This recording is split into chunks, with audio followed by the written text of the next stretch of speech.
Us.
Neno la Mungu linasema ya kwamba mahali ambapo tunaenda ni mji ambao ni mji wa dhahabu. Bwana Yesu asifiwe. Amen. Naposoma katika hicho kitabu cha Yohana mlango wa 14 kuanzia mstari wa kwanza, tukiteremka chini, neno linasema ya kwamba msifadhaike mioyoni mwenu. Yesu akasema ya kwamba anaenda kutuandalia makao. Yesu alipokuwa ananena alisema ya kwamba mahali pale huo mji wa dhahabu alipokuwa anaenda kutuandalia, alisema ya kwamba akimaliza kuandaa hayo makao, Yesu akasema ya kwamba ataja tena ndiposa mahali aliko nasi tuwepo. Bwana Yesu asifiwe. Kwa hivyo nasema siku ya leo tupate nguvu familia, tupate nguvu sisi zote, maana mahali tunaenda ni mahali ambapo ni mji Yesu alitengeneza, mji wa dhahabu, haujatengenezwa na mikono ya binadamu. Kwa hivyo mahali ambapo tunaenda, mama yetu ametangulia. Sasa ni sisi tujiandae vizuri, ni sisi tukae ndani ya Yesu, ndiposa huo wakati ukifika, ndiposa Mungu atupokelee vizuri. Kwa hivyo tuelewe ya kwamba tunaposafiri sasa, tunapoishi siku ya leo, tunapoishi katika haya maisha, tuelewe kuko na mahali tunaenda ambapo hakuna kifo, mahali tunaenda hakuna magonjwa, mahali tunaenda ni mahali pazuri. Kwa hivyo tupate nguvu na Bwana awe nasi. Naomba mchungaji Ndunda aombe nasi. Ombeni. Asante Mwenyezi Mungu kwa neno lako na kwa kutukumbusha ya kwamba kuna mahali umetuandalia. Kwa hivyo mama yetu, japo tunaona amelala hapa, tunajua alipo tumaini. Na kwa hivyo katika hiyo tumaini tunajitweka mikononi mwako, utuongoze kila hatua yetu siku ya leo. Tunaomba ufariji familia Emmanuel pamoja na wote ambao wanahusiana na familia, uwe karibu nao wakati huu wa machozi. Na sisi wote ambao tunakuja kufariji, utupe kufariji katika ukweli na katika tumaini lililo katika msalaba. Asante kwa wachungaji wengi ambao wako hapa na viongozi. Tunaomba sote tukajumuike pamoja kwa umoja katika ibada ya leo. Tubariki hata kwa safari ambayo tunaanzisha hivi na kuelekea huko nyumbani. Kwa jina la Yesu tumeomba na kuamini. Amen. Asante. Ndio. Sasa tuelekee tutaenda. Sasa tuendelee. Ndio na nautu. Ndio mlenga utu wewe. Kina masa. Uma baba. Wendo kama kwa mo. Ngali jadi netro. Ngali ambe le ndo wetie. Ni ya Martha, sister Martha. Yadi wale yamondoke bilo na as yadi. Aile ni andu. Kanyo kayo. Mungu sikuyo. Alamu tunanyana. Alamu Mungu kimena kale. Bati kale. Lakini tumebali mbele kwa kusaje bwana. This 20. Kwa kwa Mungu. Ndio ndio.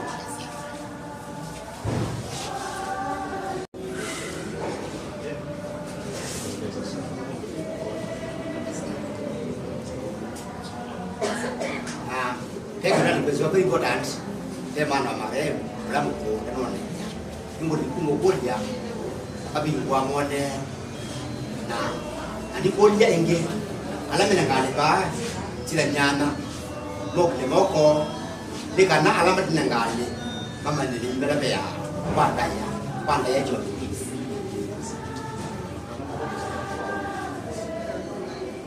Alamat space. Nyana at no I do for the more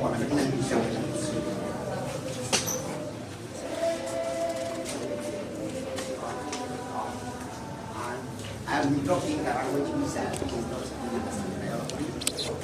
Say this from here because of time, we are doing a time. We go straight to a best sport. That is the last rest. Stop over. And the temples will call each other this way. The first year is for my sister Martha, followed by the third year under the blue. That one, the arts. And I've said that those who came from home, to make sure that we go to another year, we should hear. He says that, I'm saying this, those who don't have year course, will fix themselves to the year course which are variable. At the same time, I have requested those people who have got the airport and the vacant and first we will listen to hand so that these people must know who to vote.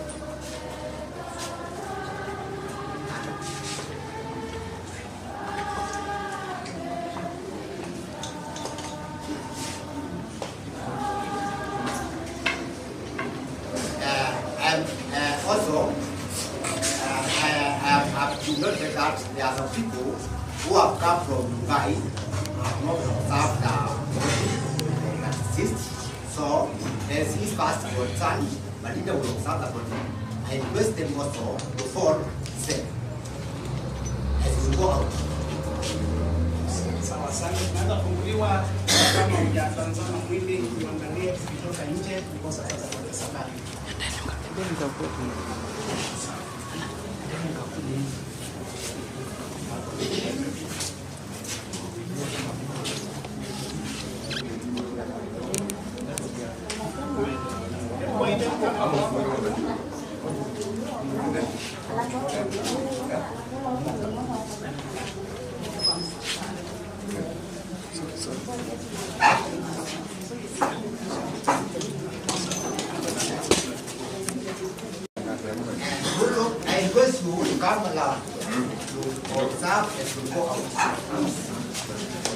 Come down and the staff will go around.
Hizi ana inazianzia ukikuwa na ushuti. Ina dere. Ina dere mpaka leo.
Utongo ine wa pastor in charge sisi adhane tuoyewe ekaneti na watu aboye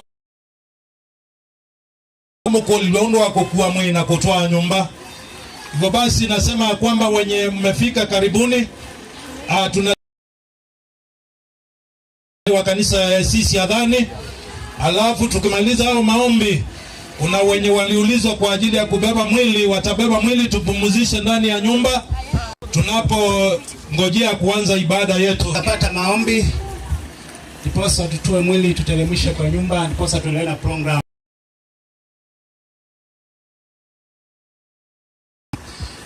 Mwenyezi kushukuru, tunasema ni asante wako.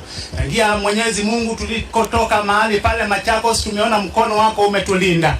Tazama Mwenyezi Mungu, tuko mahali hapa Baba tukinyenyekea mbele zako, ndiposa ukainiliwa ukiwa katika kiti chako cha enzi. Sasa umefika wakati mwema, ndiposa tukatoe mwili ni kwa ajili ya kupumzika. Mwenyezi Mungu, tunaomba programu ya siku ya leo ukatuongoze, tunaomba ukanene nasi sisi sote, nena nasi na sisi tubariki. Tunaomba Mwenyezi Mungu kuongozwa na wewe, tunaomba damu yako ikatufunike siku ya leo Mwenyezi Mungu tukiwa hapa. Naomba sauti yako peke yako ikanene kwa njia ya kipekee. Na ni katika jina la Yesu Kristo tunaomba na hata kuamini. Amen. Asante. Tunaanza funguliwa gari tutoe mwili ndiposa tuendelee. Okay, alama msimu kuli londo wako kuwa mwe. Tafadhali watu wa familia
Pita usiogea rivers.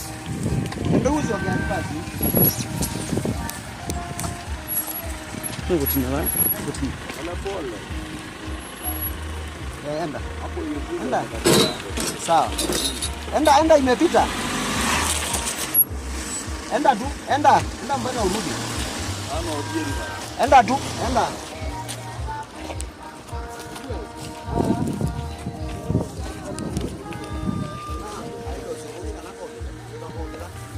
Kuja. Enda tu.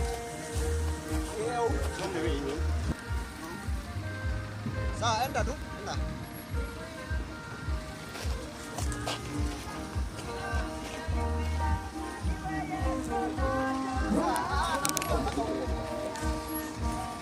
Pande ya lelekea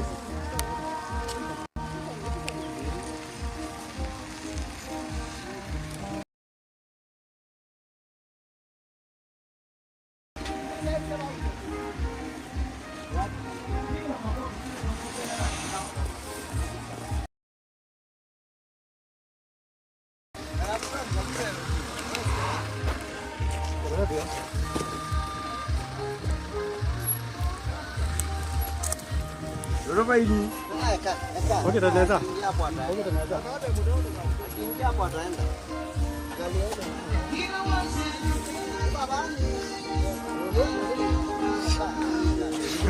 Ako idoni mondo umwe. Hata idoni mondo umwe, ako idoni mondo umwe ndakana kwa nisiyoze.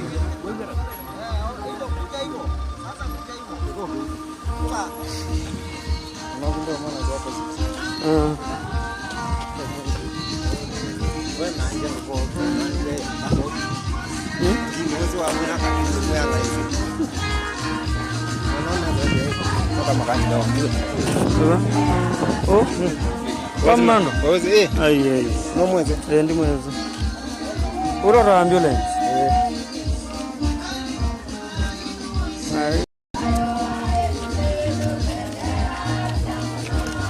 Sam.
Msafara chini ya uongozi wa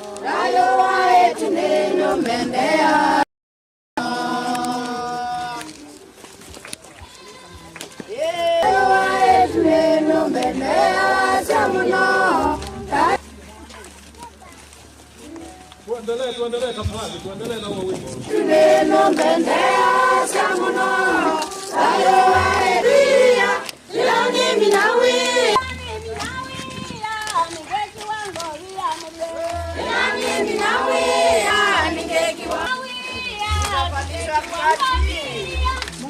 Ningekiwangovia ilale minawea ningekiwangovia ningekiwangovia mutende haleluya ilale minawea govia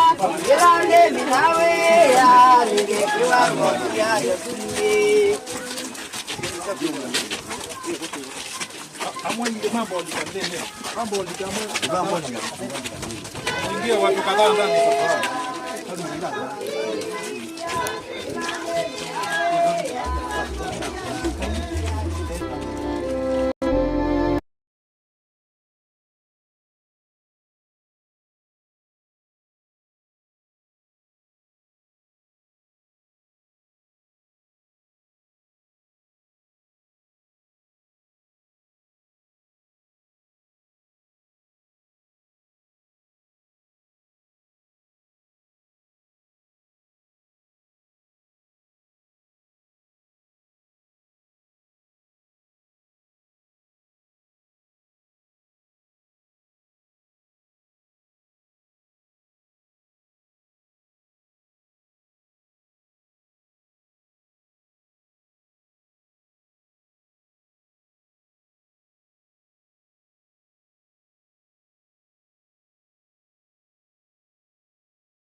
nasimama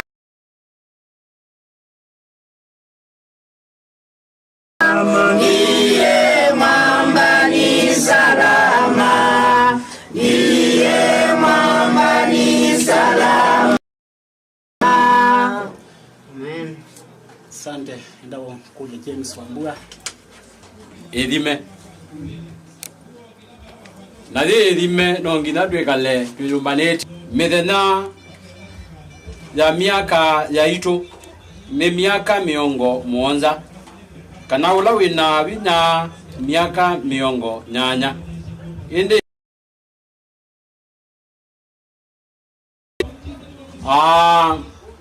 ndeto na mundu no thela wa kwibanga. Kwa hivyo tujipange hesabiwa na tunapaswa kuwa tayari kila wakati. Kwa hivyo tujiandae kwa ajili ya kesho, kwa sababu hatujui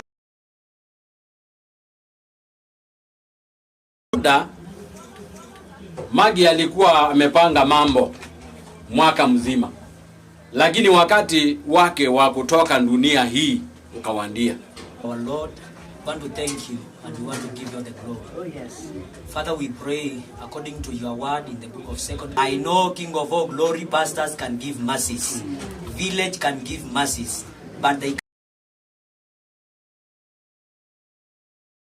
mercies. Oh, yes. And now we pray in the mighty name of Jesus. As we go for the Lord to commence with the other service. Yes. Katika jina la Yesu aliye hai. Amen. Baba, kifo inaweza nena, lakini wewe unanena zaidi ya kifo. Amelenu moyai. Pala mewa moyai mende twavo ya vinya wako. Nikenda tata waitu.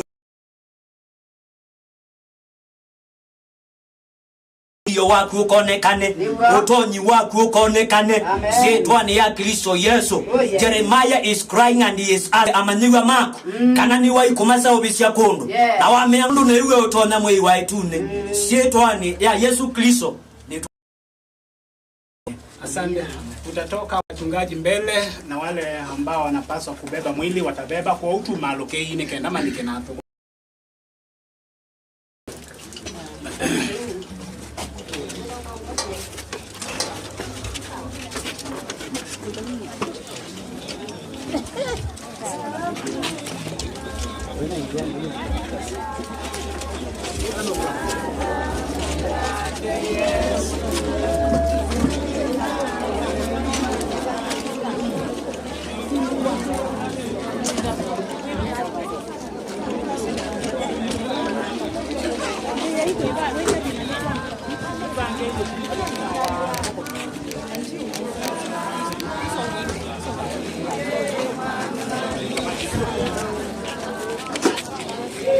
Shirika baya tina.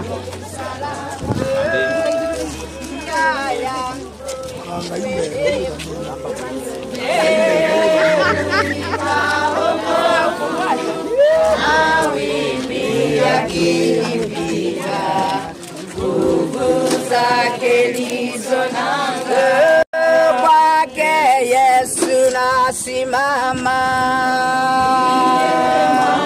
ni salama, ndiye mwamba ni salama, ndiye mwamba ni salama, damu yake nadi imea daima, yote chini yake Mwokozi atalitosha.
Tulikuwa tunasalimiana vyombo hivi. Alafu ugeza na tafadhali. Alafu ukula na chakwetu mko anaja huye. Alafu ukula na chakwetu mmeia. Sasa hiyo tutaweka kura kidogo. Tumeingia kwa ibada. Wenye tulikuwa tunaulizana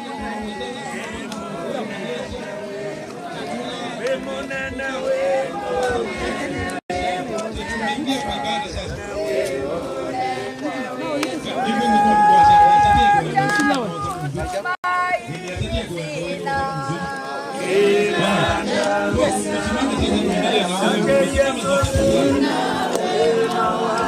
Tusimame zote tafadhali na tuendelee na huo wimbo. Mafundi wa mitambo sasa wimbo umefika, mnaweza shikilia tuendelee.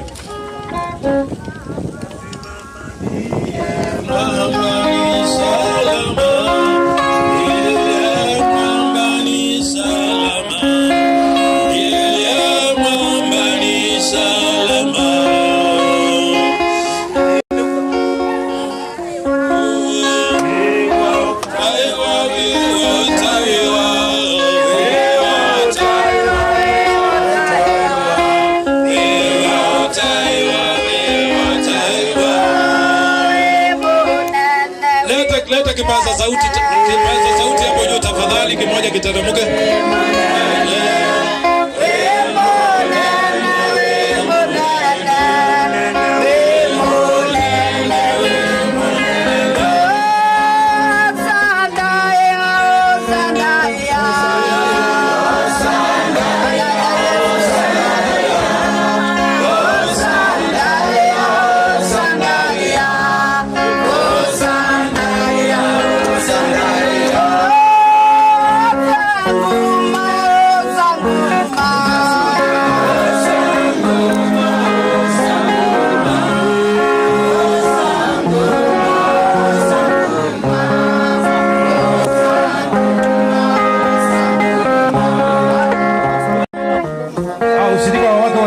Wimbo wenu murushe hewani tunapoendelea.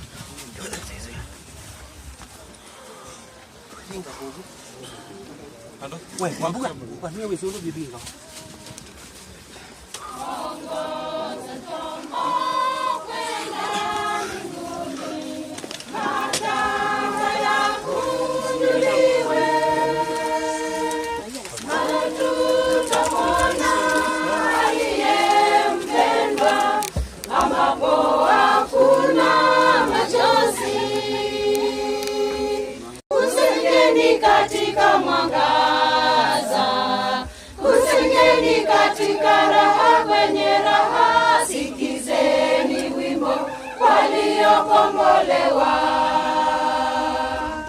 Katika makao ya baraka ya Bwana, milima huko asubuhi na mapema, hakuna machozi wala mashaka, uko kwake Mwokozi Yesu.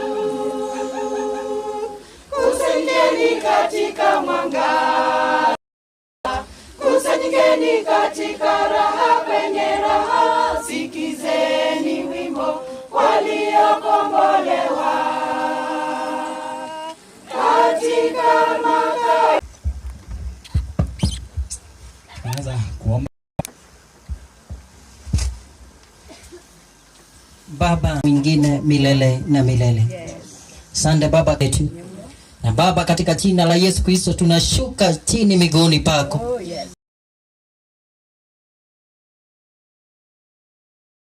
Katika jina la Yesu Kristo tumbula nikenda ukatoweke, tumbula ya family members ukamaeke, hata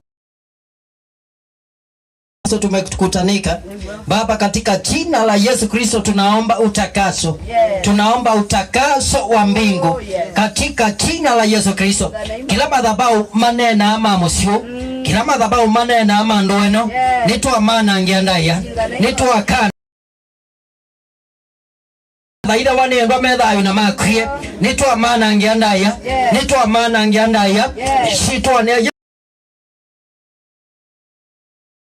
baide twenda kwile chamoko ni mako shitwa ne Yesu Kristo asa waitu waitune nikenda tukatongo wenue tuka dimwenue tuibandone ba kinya wagu ni kila agency shondesha uimone kila maana hapa Baba, katika jina la Yesu Kristo faraja yako itaonekana katika jina la Yesu Kristo. Anza pamoja nasi, tutenda wema tukiwa mahala hapa. Pokea sifa kwa maana unastahili. Kwa Yesu Kristo tumeomba na kuamini. Amina. Asante wachungaji, tunaweza keti. Familia tunaweza keti. Ushirika endeleeni na kazi. Okay, akande indavini banini ushirika ulaungi kalain nendai mwami na kila chenyu wajane ne boya mwende wo monje unika na mwibange kwe kondolonge wenyu weka ama kikundi nambe wa mutane ka unde boya wa familia. Niombe familia ikuwe imeketi tafadhali, muhakikishe familia imeketi. Hao watoto waondokee kwa hizo viti, familia itaketi hapa. Na hizo family kala wa familia Margaret nenda we ba ukila yune nguteki charge enda we be la hizi ambe na ndo wa Margaret ukila we kala kwitina ndo yune ngune neza haiki ya zula ya we family ya Margaret yikala ba ndia cha mokililo ndia cha tafadhali family ya Margaret la inenwa mbe enda ndo wa Margaret simama keti hapo nyuma. Family ya Margaret wakae hapa, nione wamekaa hapa kwa hizi viti hapa, nione wamekaa wote, sababu hiyo nilitangaza kitambo na inahitajika nihakikishe imetekelezwa namna hiyo. Family ya Margaret ile kalambe right yao wako sawa. Family ya Margaret ile kalambe alange nono te ogweti nanga eti omando bando te bange anwidi ya maundu ni masio ni kule wa family mwenye atanena neno la mwaliko. Mtu wa familia akuja nene neno la mwaliko, ndiposa tuwapishe ushirika wa wajane watekeleze mambo yao ya vikundi. Mtu wa familia chama ni noma ni nduke utudhoje kanolonge wiwe ni wako dhokania. Chama ni noma ni moya kanolonge wiwe kudhokania. Aini ngudhokania mwatindanga yuka uka njeki yezao dhokania. Kaine kana tudhokwe. Adema mazio. I take this opportunity to welcome you all to this God's celebration for today. So you are all welcomed, of all people of all categories. Feel at home and support us now, and let us cooperate today in this event and after the event. So at that gesture, I also take this opportunity to show you various presents for in case of short core or long core. We have got two presents. One, you enter through that gate, you enter there. That one is specifically for females. For males, there is a latrine there and a urinal and at large. You can go anywhere you feel at home. Even the extended to Willinger's family, that is our area family, you can go there. You are welcome. Thank you. Asanda kiucho kie na meli na yua laki na munabikia kena bete meli na beta toe waka mwedi pa yabe pa mosio we ba benge itije ba ya mwalika bwa ka onde motendeka aume pa ideo Yasia asumembe wenyu ni ushirika wake wa Kristo kulia kwanda yala mena mala utusongese malaya mutonyo twiyo bandu teona baungu kana tutonye kuvika kitambaa isanduku yiu yase mume anisana itu nondo uchiwa ndo laisi na uchiwa we maundu mevinya na tuika maundu mena vinya anienda utunga muvea kwa wake wa Kristo nundu wa support. Asante.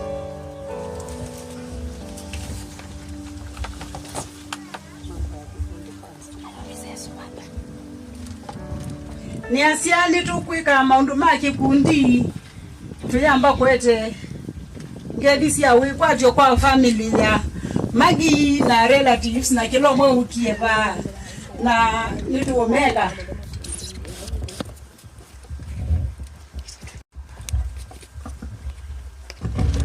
wajane wa Kristo. Mwito wetu Waebrania mlango wa 4 kifungu cha 16. Basi na tukikaribie kiti cha neema kwa ujasiri ili tupewe rehema na kupata neema ya kutusaidia wakati wa mahitaji. Salamu. Msaada wetu katika Bwana. Mstari wa kikundi Zaburi 121 mstari wa kwanza na wa pili. Itainua mawapi msaada rasmi wa kikundi Manjeri.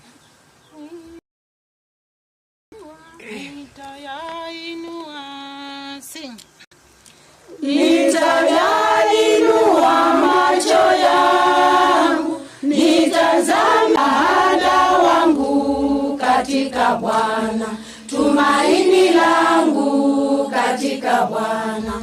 Tegemeo langu katika Bwana. Ushindi wangu Bwana. Furaha yangu katika Bwana. Furaha yangu katika Bwana. Msaada wangu watoka wapi? Msaada wangu katika Bwana. Tumaini langu katika Bwana. Faraja yangu katika Bwana. Furaha yangu katika Bwana.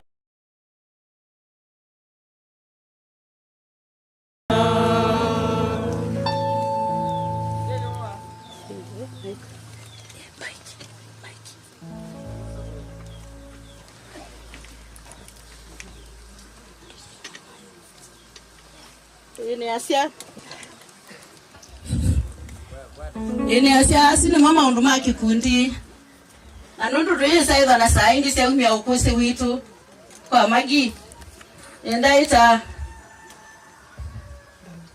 Domitila kulani mwalimu unaiva mwena Magi aitaeleani siya kubundi siya kandiwa ikanana akia umie rambi situ kwa family. Kaibuka itenda yani ya Yesu Kristo myaseo. Itu yaseo. Inaitwa Janet yaseo. Kitu ni kwa afya Magi tunakwatiania nake maundu maingi. Na we anaye motanu. Na yuni botu kwa afya ili wajane. Itwale cha Magi azi umwenesa. Na hindi kimusi. Twamwetisya mumo mwingi ngaiya moteje na imwika nesa. Asante. Ni asia nuseo nda ukulia. Umwe wa wajane masi adhani anene nake rambirambi yake kwa familia. Karibu. Ini asante nundu wa mwanya usiu. Mwe ine museo. Mavinda onde. Na mavinda onde. Yenye kilando wana unena cha Magi. Magi anaye mwalimu wakwa ni mwanafunzi. Na nune thitwe utethyo palatui otondu mukona akane DCC ya mumando na nuna tutetha ciana ndeto ya Ngai na indi moya situ ni Ngai atumanthie mwalimu ongi katikati wa itu ni kana akwatie bandu ba Magi to mwanesa mube ni asia nuseo asia kati wa asi onde kana muvangilio ndo idha wili Inya nithwa ni kuangalia DCC the chairperson na ta mwalimu anaenda kwa Asia ili twina kimako ni kwitha ni twaisie Magi na twenda kwa family ya Magi inywe mwisi aitwa ikibeti ngumba ho ndize kana ni mwisi aitwa ikibeti ngumba ho na andu masia wani ngumba undu meka kuendesha chao ukumba usu mayende yana kuola maji onenda umukulia inyonde sana sia Magi mwose vinya na muyendesha maundu ala Magi unaambishe nenyu na ina projects bingi sia kwika nenyu muyendesha project isu na ekaikuigwa tamwa mumisi no waki mundu ni mumisi but you have a reason to say thank you nunga mie na amukwata moko na amwea kio na kabe mwe nyu tadi school akasoma kwa anaambie akilasha umana Magi o sokoni maisa ubika kuhi vyaita magwe sana nyisu nundwa ndanjandu kunziani naeza umbia Magi noto nsala wewe unesi Magi hata kuonesi Magi hata aingi nini isini tu nenda ukukulia wewe ukita bama thikoni mama ki umundi kuikata tuambie ona siana family tia tini kuiga members ma family kana ni twailite kama thikoni na kwa ngaliko isi nienda kwa sia Magi tunakwatia niye nake tunatike kuya nake nesa o mituki tunaina graduation ina kanisa ni Asia dhani na Magi train wake tonyini ta mwalimu nuna toni siona styling ya kuenda kosa wanafunzi wajane alaku tukama support tukama twika na mission yake inaisi ya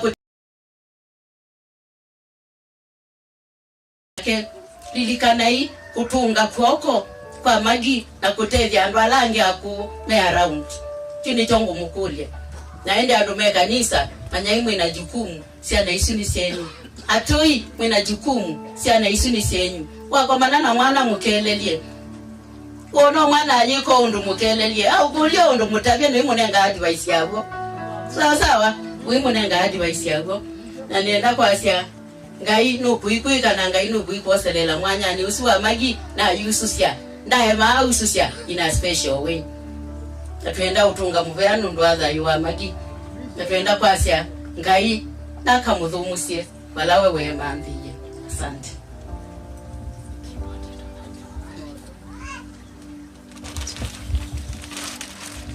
nikwatia nimekweka undu masia naindi nitwaelo tuye kwa mboyane nundu kikundi kiu ni chatiwa ni memba wo kati wa program sila twina sio si 10 kikundi kiu ni kimwe kithitwe na kithito kinene thini wa DCC ne yaito galekone ya otwa abo museo na mbe anienda ne kana metha na mwana wa kugwika gitamba isanduku ne kana mathio mwenondo ni mailetwe ni uthio mwa na kwina sura nyingi kwa hivyo wakati ni wenu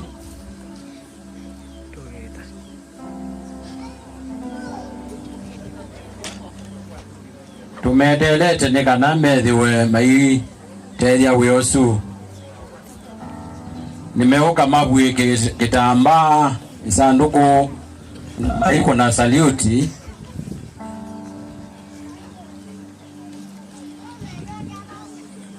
chairperson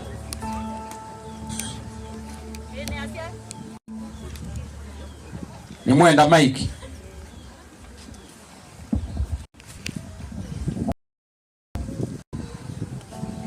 Etuni ni mosi mwana kavye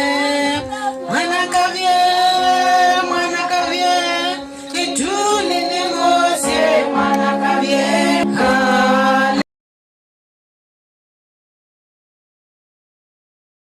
mwana kavye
Salam.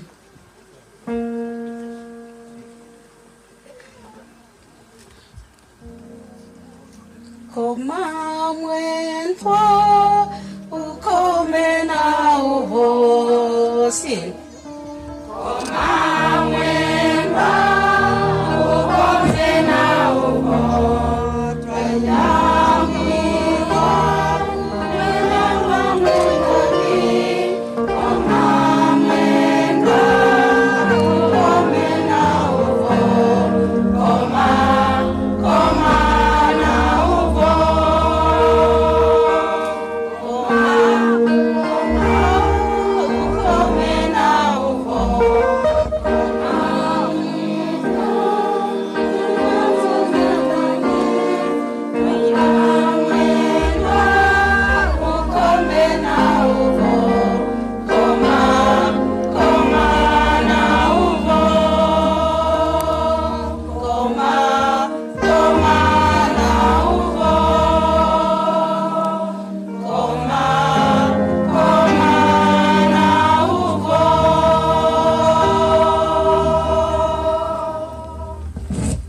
Nimwambia Haya, wakiketi tukatembea chandani cha Mungu, tukatembea chandani cha Mungu, nono Yesu wake ni watu wote, ni moyo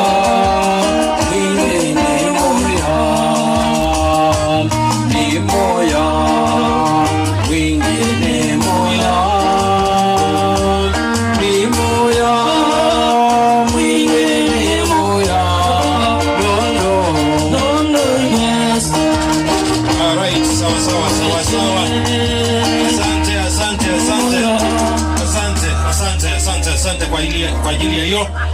Tumemaliza hicho kipindi kwa ajili ya ushirika wake wa Kristo pamoja na ushirika wa wajane. Hivyo basi tunataka tusomewe theology. Mwenye anasoma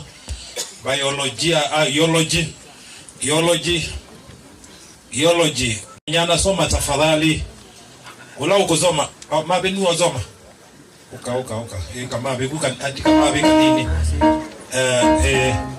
right jo muoneshe mahali atasimama wanaolongama na wenye wanamsaidia.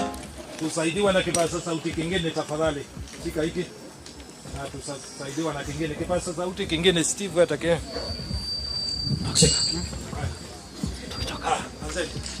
Praise Lord. Praise God again. My name is Joshua Muma. Hiyo comment ngani susu hapa. Na mwendete na ngai amwenda mwe. Mwesio.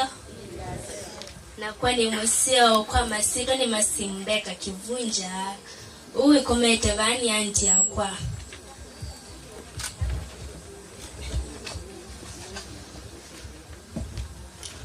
God is good, and all the time.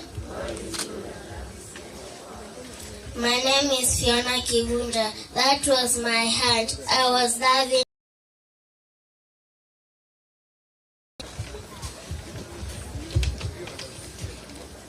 This is the eulogy of the late Margaret Mwani Mwana Bal. In Pumwani Hospital, the late John Kaindo and late Dorothy Wayowa Mwema were blessed with a baby girl, the late Margaret Mwani.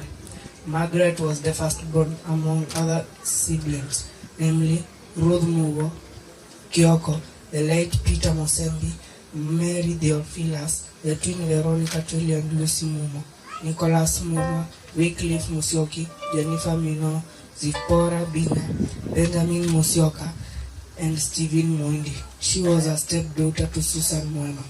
Education. The late Margaret joined Cavete Primary School in the year 1974 and did his CPE in 1982 upon Davi, the late Mujeba Kaindu, the late Kingo, and the late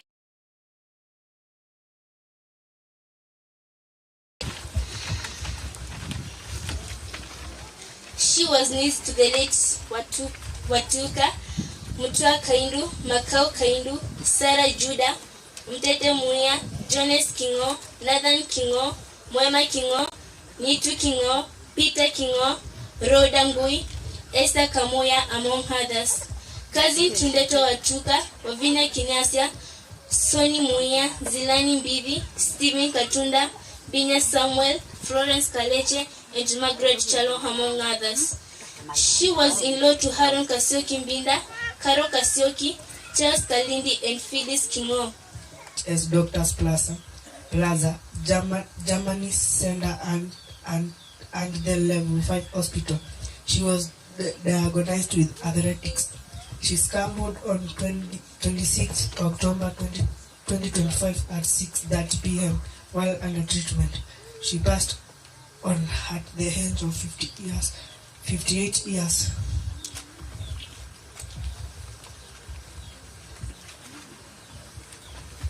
Sawa, asanteni, mnaweza rudi kwa viti vyenu.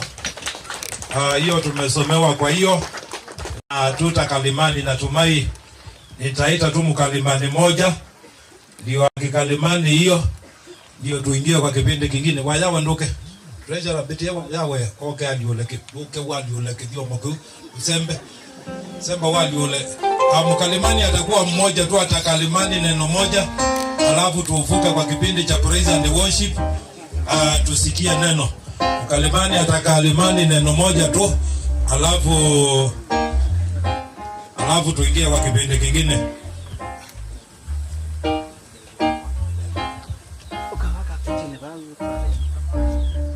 Bwana Yesu asifiwe. Mwe Yesu ndataiwe. Amen. Nienda kwa family.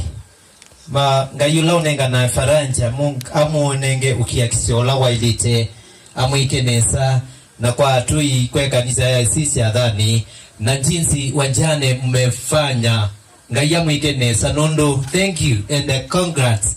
Nondo ni mwaguthoko mawe ya museo wajane. Nimefurahi nikiwa pale na nimeona vile mmefariji familia na jinsi mmefanya. Na langu lilikuwa tu ni wasabai na niwape rambi zangu, maana hivi karibuni nitaondoka na ngaida mwika ni sana ndamukia kisia kwa huu ni aliola na kumwea kana ukia kisia wa mwe na vuo. Thank you. Ni wani wetondo ni tawani yache kwa siu naitwa John Mbale kana Pastor John Mbale nika haya si kwa kavo ngaya mwenengo kia kisio. Thank you. Okay, natumai amekalimani hiyo sawa sawa. Kuna mahali alikuwa akimbie na nikaarifiwa na mkubwa wangu nimutambue tu aje kama amesalimia kongamano. Hivyo basi tumempatia ruhusa yote aende. Mwenye anatuongoza kwa praise and worship Pastor Steve atuingize kwa hizo kipindi. Wacheza vyombo hali mjipange, tuingie kwa kipindi cha kusifu na kuabudu Mungu. Sijui kama tuna wasaidizi wenye wanasaidiana na Steve kwa praise and worship. Karibu mchungaji Mutuko na itakuwa sawa. Kuna mwingine anaweza saidia kwa hicho pia, apewe kipasa sauti. Unge waziadhani ukwata akiu miyo ya uneni tena mingi baadhi yebete. Unge waziadhani anewe. Unge miyo ya baadhi yebete. Okay, tuondoe netwende. Amen. Bwana asifiwe. Mwene wange gani Pastor Steve? Wake gani Pastor Steve?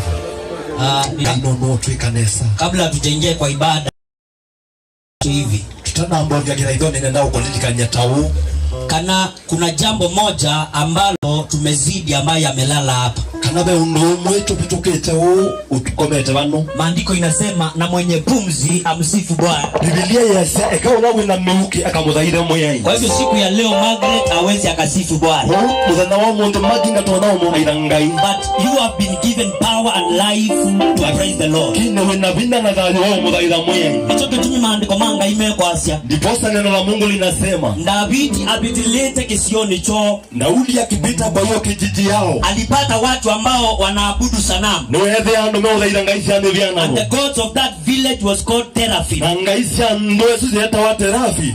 Terafi. Amina. Na Biblia yasema amekeka Yoba usubiandwa. Na kawaambia Biblia inasema kama Mungu anayetunza kijiji. Ona andu makenzi amatumbe ndi. Hata kama mtimbie mayai chini, makuna wia wa mana, mtafanya kazi ya bure. Unless the Lord watches the city, kanga hiyo sove ya andoa, the watchmen will watch in vain. Asiye mandoa makuna wia wa mana. Kwa basi na kukaribisha hii tuabudu Bwana. Mungu wote ataka mulaida moyai. DJ naomba unipe. Weka mikono yako juu kwa Yesu. Hallelujah.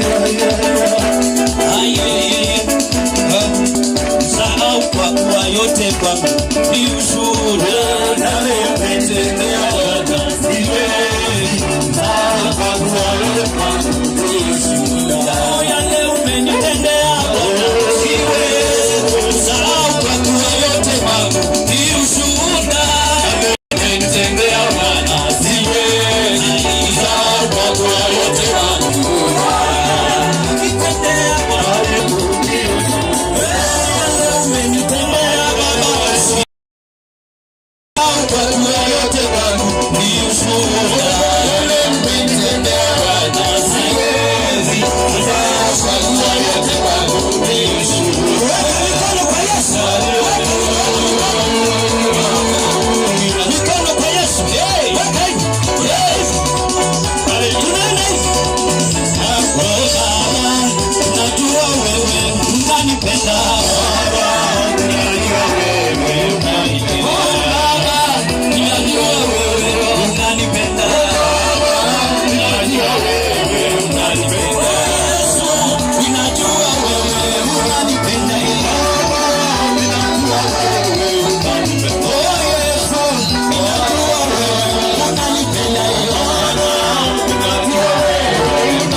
nilikuwa mahali ambapo tulikuwa tunafanya ibada. Nilikuwa mahali tunafanya ibada. Na toa zetu. Na tukashusha mbingu.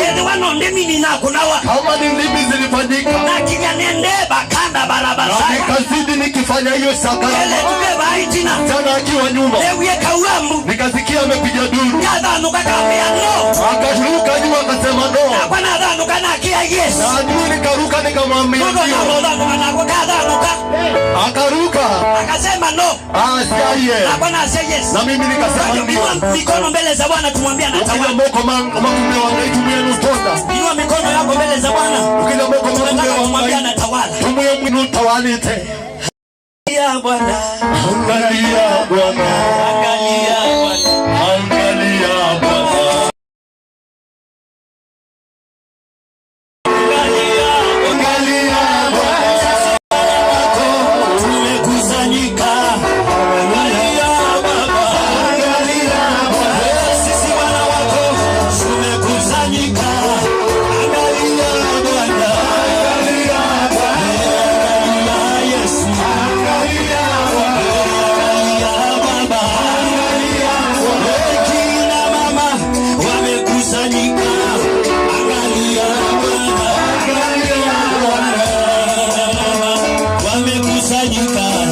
Angalia Bwana.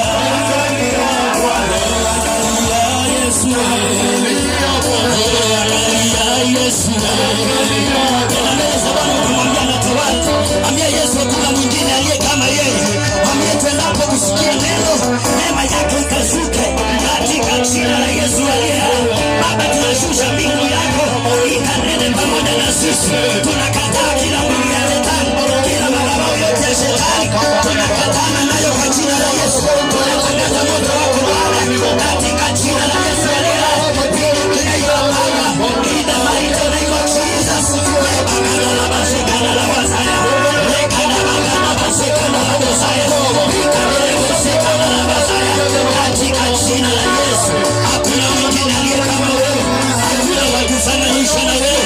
Ambia Yesu anatawala. Ambia Yesu anatawala. Ambia Yesu anatawala.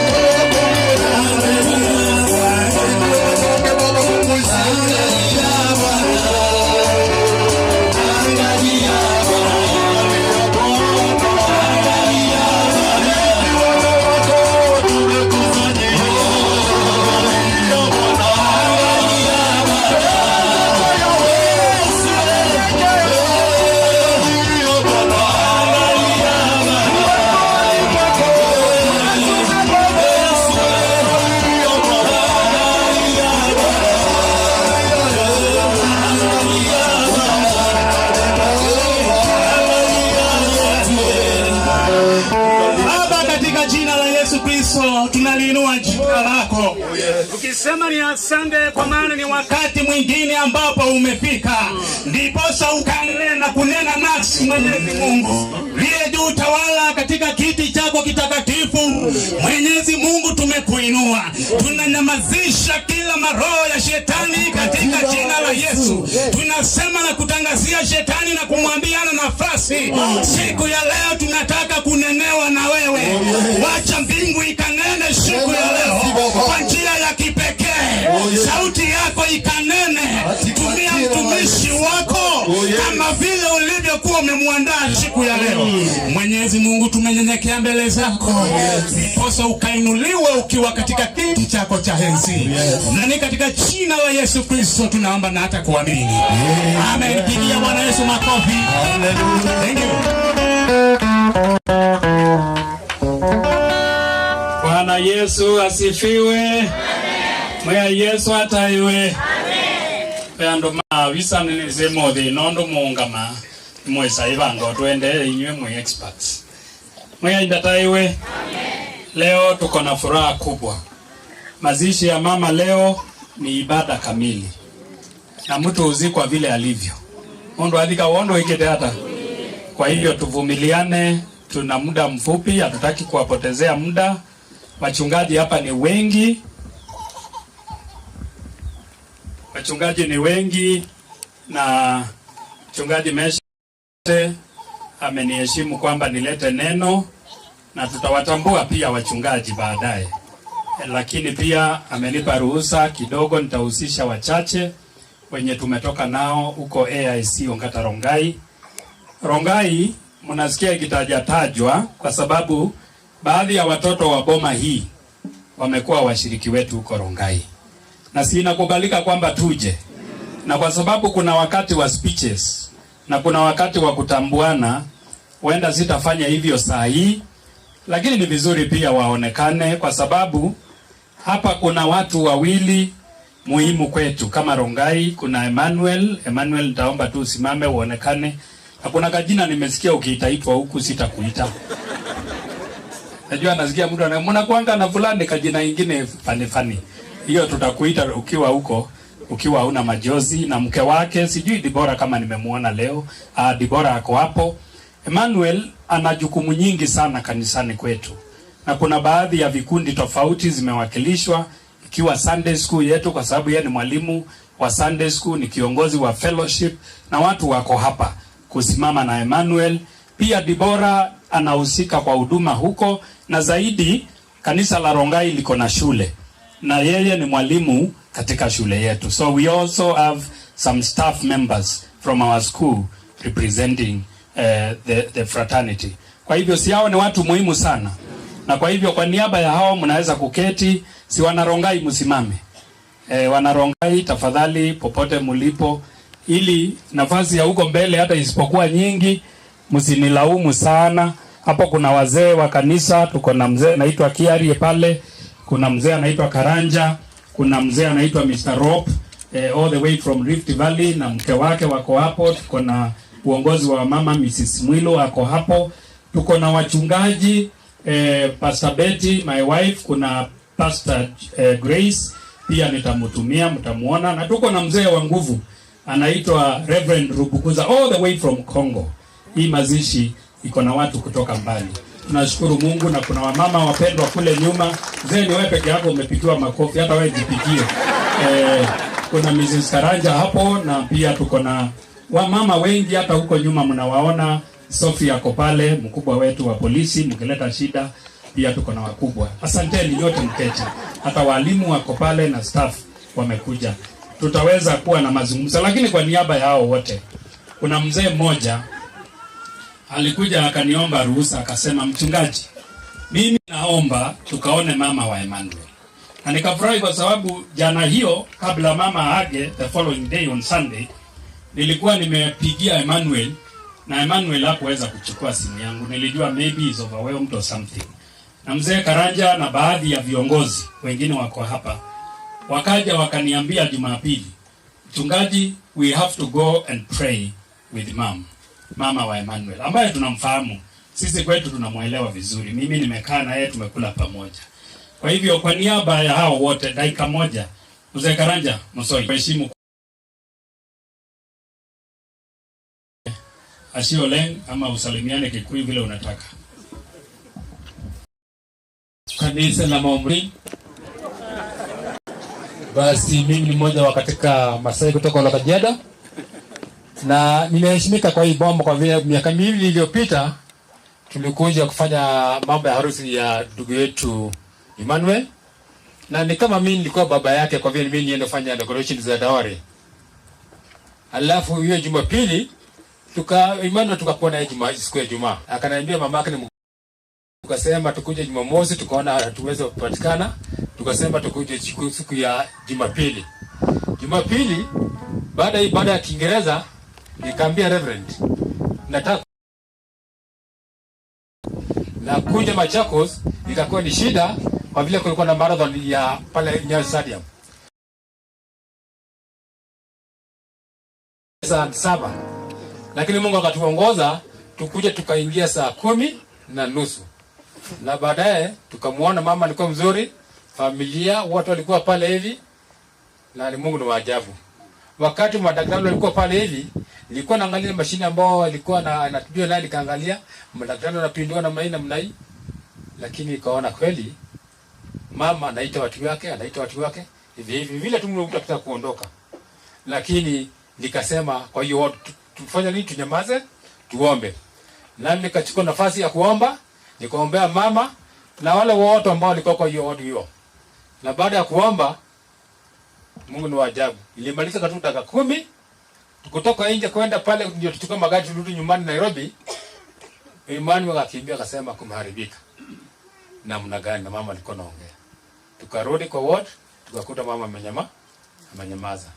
Tukasema wacha daktari akuja athibitishe kama ni kweli. Na daktari alipokuja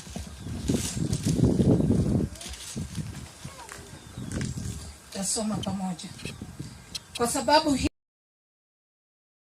yenu, msisumbukie maisha yenu, mle nini au munywe nini, wala miili yenu mvae nini. Maisha je, si zaidi ya chakula, na mwili zaidi ya mavazi? Waangalieni ndege wa angani, ya kwamba hawapandi wala hawavuni wala hawakusanyi ghalani, na Baba yenu wa mbinguni huwalisha hao. Ni ninyi je, si bora kupita hao? Ni yupi kwenu ambaye akijisumbua aweza kujiongeza kimo chake hata mkono mmoja? Na mavazi ya nini yasumbukia? Fikirieni maua ya mashamba jinsi yameavyo, hayafanyi kazi wala hayasokoti. Nami nawaambia ya kwamba hata Suleimani katika fahari yake yote hakuvikwa vizuri kama mojawapo la hayo. Basi ikiwa Mungu huyavika hivi majani ya kondeni yalipo leo na kesho hutupwa kalibuni, je, hata zidi sana kuwavika ninyi, enyi wa imani haba? Msisumbuke basi mkisema, tule nini au tunywe nini au tuvae nini? Kwa maana hayo yote mataifa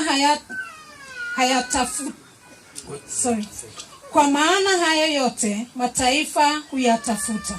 Kwa sababu Baba yenu wa mbinguni anajua ya kuwa mnahitaji hayo yote. Bali utafuteni kwanza ufalme wake na haki yake, na hayo yote mtazidishiwa.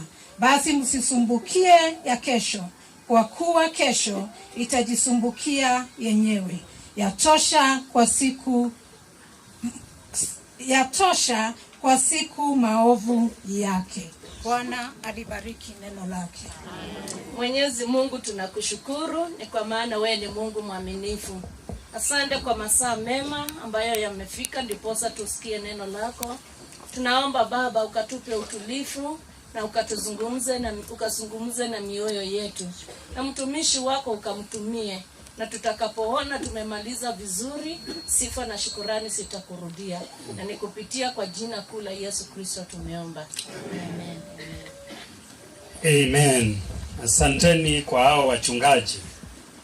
Ambia rafiki yako usisumbukie maisha. Mwe ekobo abwanwa nedhayo. Unajua hii maisha iko na sababu nyingi za kutufanya tusumbuke hata tusilale. Saa hii baadhi yetu tuko na hata magonjwa katika miili yetu. Pengine hata ukipelekwa hospitali hautatoka. Na uko hapa tu kwa sababu umejisumbua. Saa nyingine tumejisumbua, pressure zimeenda juu. Tumejisumbua acidity, acidity imeenda juu. Tumejisumbua, tumejipata na ulcers, tumejisumbua. Na hii magonjwa sio yote imeletwa na hiyo. Sisemi kila mtu ambaye ni mgonjwa ni kujisumbua, lakini kuna njia yenye kujisumbua kwetu kumetufadhaisha. Na siku ya leo Bwana anataka kuzungumza na mioyo yetu.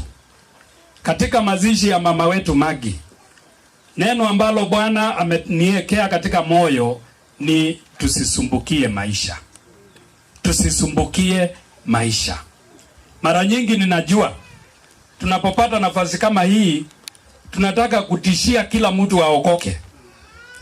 Na ni kweli, ni maombi yangu leo Mungu ataokoa nafsi.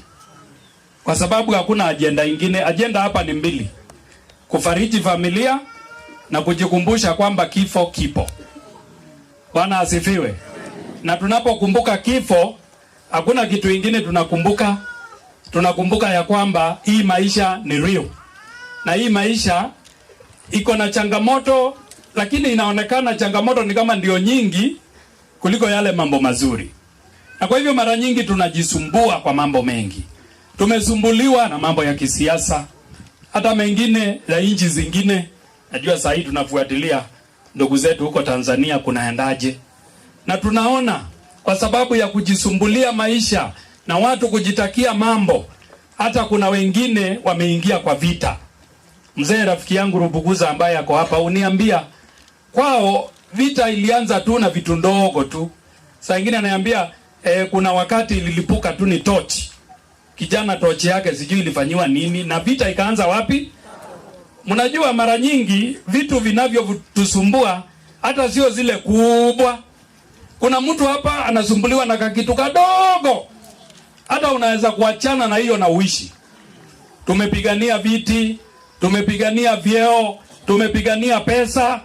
Ana baba yo mundu wemani tunaongene mubaka. Oga kwoti yegeza kabuchonze. Unaotoa mogilia wako atoka geta. Na ulali kwa sababu ya shamba. Na ni hatua moja tu. Etambio liba. Na yuko ikite pressure yuko ibeba kwa. Wakulia mundu moya ibana moi. Ande thezio mina mutoi. Na uko hapa. Na unasema Bwana asifiwe. Hata unaongea kwa lugha. Na hata unaonekana mtakatifu. Lakini moyo wako umejaa shida na dhiki. Na umeingia katika chafu ya kila aina. Japo wewe bado umeokoka. Na ndio maana Paulo akachekesha watu wa Wakorintho. Akawaambia nyinyi mmepewa vipawa vyote, mnakaa watu wa kiroho. Ninawapenda sana. Wakorintho wa kwanza, sura ya kwanza. Hakuna kipawa cha kiroho, hamuna. Lakini sura ya 3 akawakemea. Akawaambia lakini onamwanena na idiomo, onamwaumia ndaimoni. Mimi siwezi kuongea na nyinyi kama watu wa kiroho. Nyinyi ni watu wa kimwili. Nimunengete iya ndimone chao. Ndimone leu nono mwenye utona. Nikipena inga sia etikeli. Kwa nini tuko na Wakristo ambao wanalegalega, wanaonekana hata ni kama hawana tumaini na wanakaa ni kama hawana Kristo aliye na nguvu? Ni kwa sababu tumekubali kufadhaika katika mioyo yetu. Na katika mazishi ya mama yetu mpendwa Margaret, ni maombi yangu ya kwamba kuna nafsi itatoka hapa imefarijika, imetiwa nguvu. Akawafunza mambo mengi, unaona pale juu, jinsi ya kuomba, jinsi ya kufunga. Hiyo sura inaongea mambo mengi sana. Na akafika hapo chini akaongea juu ya mambo ya kutojisumbua. Akamwambia by the way, na muache kujisumbua. Hata msijisumbulie juu ya mtakula nini, au mtakunywa nini, au mtavaa nini. You know, Jesus knew what basic human needs are all about. They are all about food. They are all about something to drink, a shelter and clothing. Na hiyo ndio vitu saa ingine inatuleta kiu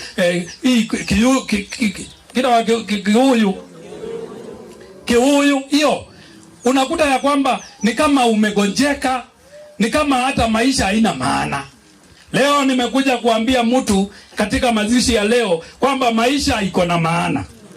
Bwana asifiwe.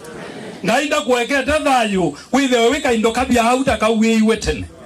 Ni binda yaku ya ukela. Na kugilia ituo. Na kwazia mwenye inengai. Na kwazia kuwekea tadhayu wechao. Weke tumi. Weke kalouta wauwe iwetene. Yesu akawaambia msijisumbue kwa ajili ya hii maisha. Na hapo chini akawaambia by the way, kuna watu wamejisumbua sana na bado hata hawakufanikiwa. Akawapa mfano wa Sulemani. Akawaambia angalieni maua ya kondeni, haijisumbuangi. Na hata Sulemani alipovaa vizuri zaidi, hakuvaa kama mojawapo wa nini? Na akawaambia na nyinyi mnajisumbua na hiyo maua, mimi Mwenyezi Mungu hutengeneza na ninaharibu nikitaka. Wanamagi nde hiyo ila. Na ngaiye ndatio uzibetie. Ame ekayutinda muibwa bwanwe twindu twa banthi, twindu tuno twa kabinda. na tukabeta ameona Sulemani ula wa mundu inguma monobyu. Mnajua Sulemani alikuwa jamaa wa nguvu. Nafikiri tukifika mji huo ndatamani kumsalimia na mkono. Ndiko wao kakazee kaina ibeti maana muonza 700 wives. Na he knew all of them by their names. Weze ngazio kwa, ngazio kwia. Alijua wote miangapi. And the 300 concubines. Wabe otoze twe umezi lakini neka emeto ege laki mweke nacho. Agale umezi oge nuka kutukie. Abai kwa. Anoka betika mweka mubwa bwanya. Baibo ndo nambukulie kwao. Bai kwa. Ndona akulwa. Ndio wa zaman zo biuka tu yani kwao. Rondo ni wia, usiwe da wia ukwalia. Kama ndugu kakatela mia kita uluka. Ule ilo neno da nywete hiki. Sawe mundu umekaje. Ni kwa ndugu ndete. Na Sulemani akiwa hivyo, yani hata kuna historia inasema, sina muda mrefu. One time Solomon ganama na Nzamba. Solomon, one of his wives, akaanza kulialia ovyo ovyo. Mwezi akanema ya. Na mama yostarezi ya kwe, onema ya mewa moyo. Ono mama ya nunu kwe chao. Akaza moyo ni wite nye akaambia leo ita. Leo ni ya chao. Ya moyo akaya. Kana maya gwa no wo. No kuya no kuseo. Nona mwaito ajane poleni. Anaye kulia to zeto iba. Tulatwa atiwe ba. Ondo mwaka ni mezi banga ni maiye na meta na mazio kanukwi woka. Kana kwengwi woka. Katuka yange wa. Nala tuizuka tuzeto ya tuene ruka nena kila tune. Stress ike kata. Mwaze no makwi ya wai. Tukono waze na mwakwi. Chona ze amwa makwi wa mamati ya umetoki. Ondo ije tu imuungano. Zane Mungu atia. Ije tu bwana. Solomon kwa sababu ya huyu mama akamjengea mlima. Hiyo iko kwa Biblia lakini iko kwa historia. Akajenga kwa sababu aliuliza huyu mama, "Kwa nini unalia ovyo ovyo?" Akamwambia, I miss our home in Egypt." Kalikuwa kama Egyptian. Akundwa wewe no kima. Ndo aibeti mana muonza ngaimwe kwa kakima. Omba nyama bia tu mundu twetwa tuomba nyama bia wa muka kimekia. Tukambilo misi kwenu. Osidio mundu ume. Angina mundu ume nundo wabe onza mbeta aki ya muka kazuko. Lozio waki ejao.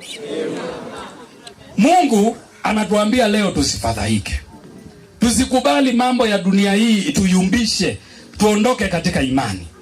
Na mimi nataka kutaja mambo matatu ambayo ni hakikisho ya kwamba kufadhaika kwetu ni bure.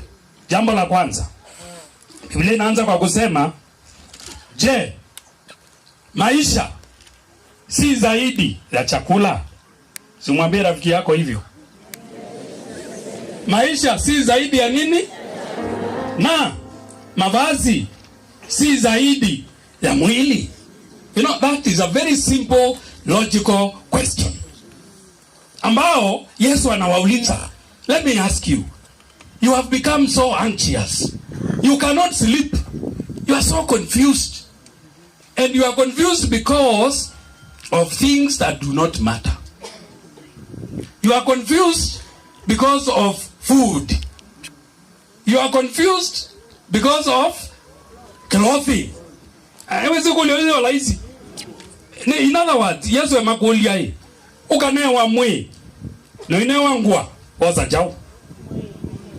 Habe mundu kumbea nyendengwa. Dengwa. Kwanza kazeka leo ngubu ya ngwa wazi kuku. Ngadi kuito. Mundu we watu iwa na ndama na umie kwa azau kwake.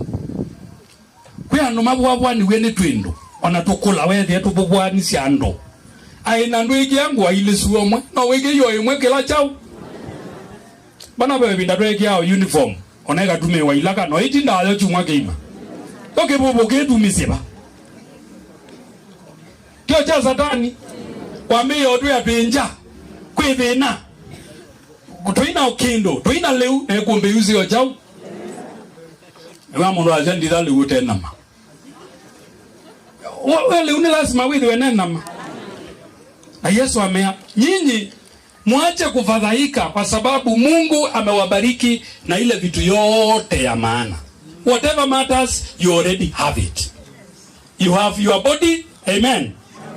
And you have your life. That is what matters. It is not food. It is not clothing. Nondo no kane waleu patemwe obiago. Kanongwa patemwe. Na Yesu yasiae value ni very important. No mondio, we are here to thank God because God gave life to our mom. Praise the name of the Lord. Amen. Mom has lived a full life. And you know what Emmanuel, it is not time to complain together with your brothers. It is time to thank God. Kwe mundu tao na inya. Ende ne mwezi inywa mwekalile na inya we nu ulangwe ndo muwe yangu kwe kada. And that is what God is saying. God is the giver of life. Na kama uko hapa na uko hai, shukuru Mungu. Kwa sababu that life comes from God. Praise the name of the Lord. Dayosu umete kula kuyengai. Kaide motabie kekanga hiyo to ya dayo. Tuzi kalwa dayo ne woi witu. Tuzi kalwa dayo ne mbesa situ. Nilikuwa naangalia hiyo meli ya Titanic ilitumbukia maji. Ambayo walikuwa wanasema haiwezi kutumbukia. I think it was 1912. Yeah? Na ikatumbukia. Na baadhi ya watu wakubwa sana matajiri wakaishia kwa hiyo maji. Asante kwa kunisaidia.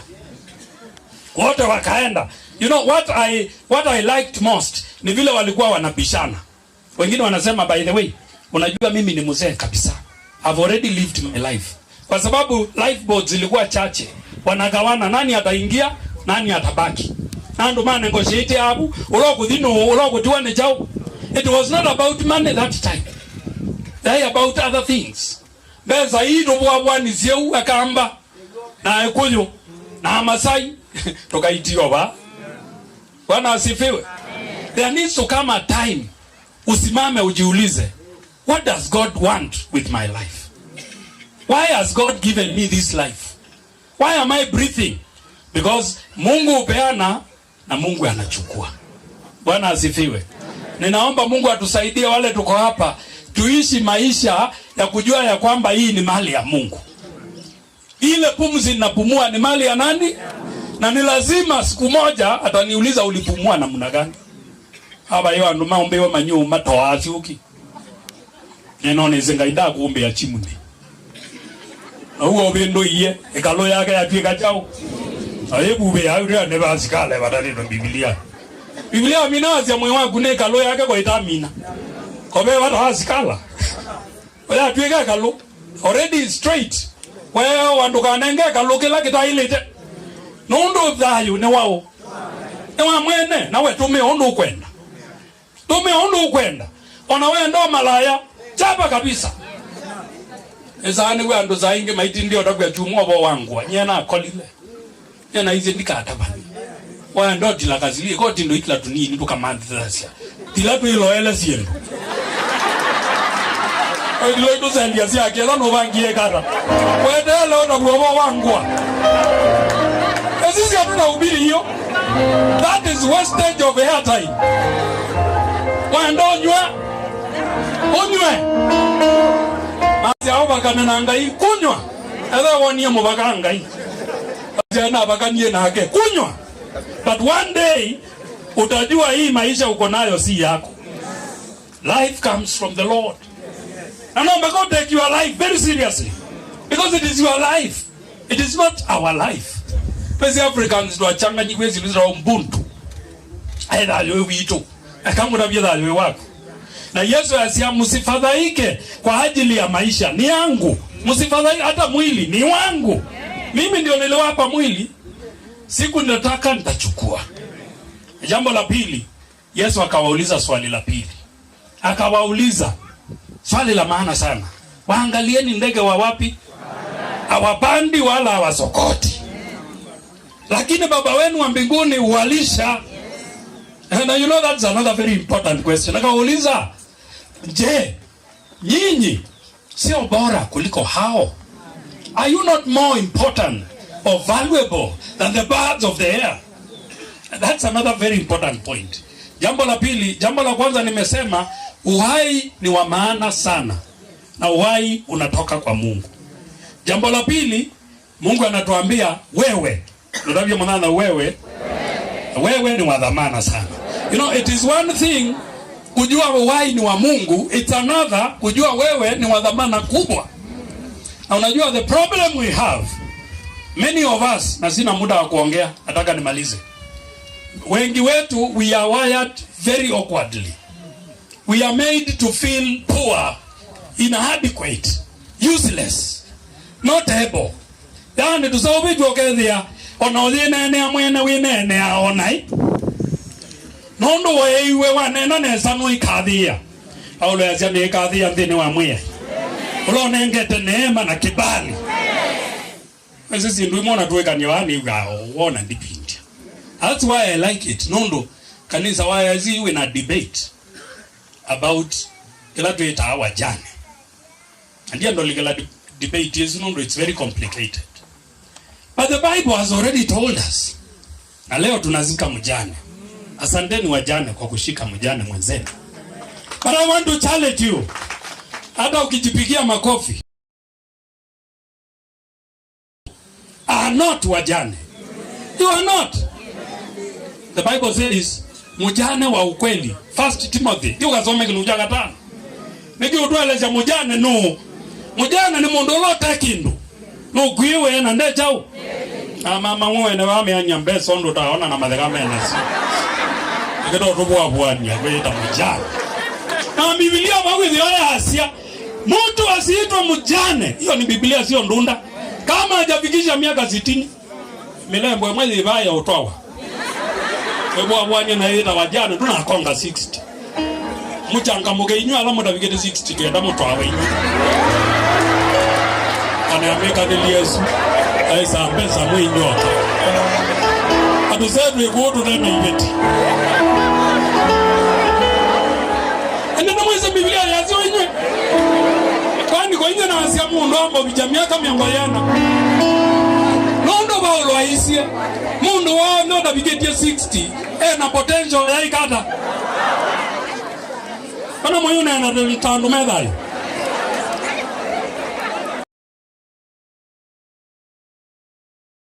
Ambayo inatuambia kubali wewe ni mjane.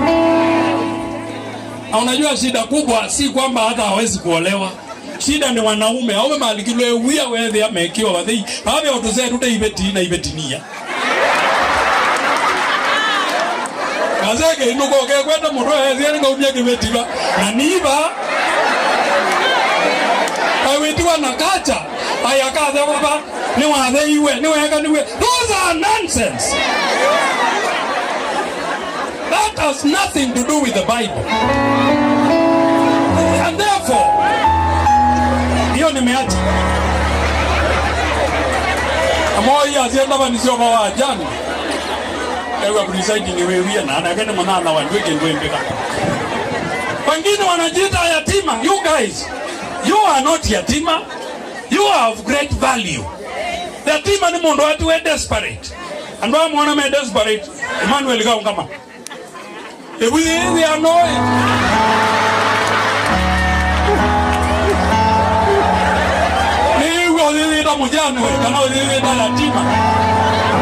That's not who you are. You are of great value. God has bestowed you with life of great value. We kama kwika suni. Akamundu kawa kata na utamuke baraka kwa maisha yako. Ona David la wabwa ni wenando aize ndipo abwana. Biblia yasema he encouraged himself in the Lord. Azanye mbike ndo jitu muombeta. Bwana asifiwe. Ese kaina ne ambaye akamba banini. Baya akamba mombetwe nai. Me ani aweba thei. Bali ile okabeti tunundu kwa katwa iwe na museni musikali kana mwalimu kwa kabikie. Akaigendo. Lakini ege kiyata. Nakowe sauna ka bangola ine ka ndete mwolioni. Mundu mwambie wewe mundu mukamba wendo mananu ukwiye nesa. Wendo mananu ukwiye. Enda huma to mukolie umwe mwoli. wale wa ukulia uiba mwangazi wewe kata na ndimezi yana getai niki utayumba ukasia nyene na leo cha isindo ani Yesu na leo chao na nina leo kuita nemu boy nena leo kuita wa ndiwa asindo asiwe mweka yitikela metu ito tukende asia Yesu ushiriko tuko ana nengozi o segregate yangu ona ibetizo ndo wazie ite kwani ejao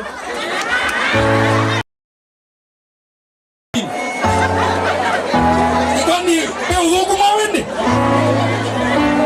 kama la mwana ni mwendo twawa mwa dolea kwani mundu nundo akwa badala ndizisia wendo sila wendo Bisa dulu no duko kazi hiyo kazi no kala kini yasia ona kwani neka bona tusetwa 278 kiwe ndo ndo kimetia kile cha katatu kwa umazia binaba aje uma kwa mweyai you are of great value dan value ya ku eno kendo monde asiamye nyandika soni ambao ya mwana nyandika soni nika ba kwika soni nika ba kwingite nondo. It is about the image of God. Sura ya mweya yela yendeni wagu ni joma idoto yo muthika tofauti na ngite ikwie twe mukuya kabola ona ate kwiwa nondo ti Margaret tukuete chucha ngai echo mukambo sobe ambwa nondo baune boka la yoke chucha mweya au akoma Biblia yazane boka kata na ni woke wewe asiambe waitwa ala tukeza fayo. That's what the Bible says. That's all about value. Praise the name of the Lord. Nataka kumaliza na jambo la tatu. Jambo la tatu. Yesu akawauliza mstari wa 27. Akawauliza, ni yupi kati yenu kwa kukua na kuyumba na kufadhaika anaweza kujiongezea kimo cha urefu wake? Anda hizi yumbeza zia moyo. Aindwege ndo wendwa. Kwa uwe koti ndo ibu wa Bwana. Hakuna kitu utafanya nini? Kama Mungu ameamua unakufa leo, sema utakufa leo. Nisipendekela kwa aziu. Kama Mungu amesema utafanikiwa, utafanikiwa. So you cannot manipulate God. He will be God. He has called some of us to be rich, some not to be very rich. Lakini wote ni watu wa nani? Yo na wewe kia ya tunda saka ini mtabi. Bela we mukube we ochao. Angbeya ndo manyanda wame ubange. Aboka yuba ko iki binondo hii. Haide ndoge kwa liuka kweno ida waiki dogozo. Yui kila kibara ne kweziti kila. Yesu asia ona wapo abwana ndo ibindu akina. Emmanuel ona mwazia mamuda na ino we amana. Etikela ine we kiata. Etikela ino thomo iye. Nanga inda twathime mwana itutethia. Tweka ni amekanilie yetu inazo. Tuikwati Yesu la wedhayo. Kwa sababu yeye ametupatia kibali cha uhai. Na uhai tulio nao ni mali yake. Kwa sababu hii mali ambayo ni ya dhamana kubwa sana. Ilimfanya hata Kristo afe msalabani ili Mungu aweze kutuokoa. Mundu mwambiye kanaisie ngai ayona bata waomba andwangi twabaluka. Mamo thembongi pengine angi mabya ajip mama udhanda tu. Nweze ngai no kumba mundu wa maudhanda tu. Koma na mundu no mau mabangi tu matembete dhanda tu. Mundu ngai yombi hata. No iwe nandu mama aweli. Lakini asia no, I'm going to restore that which I created.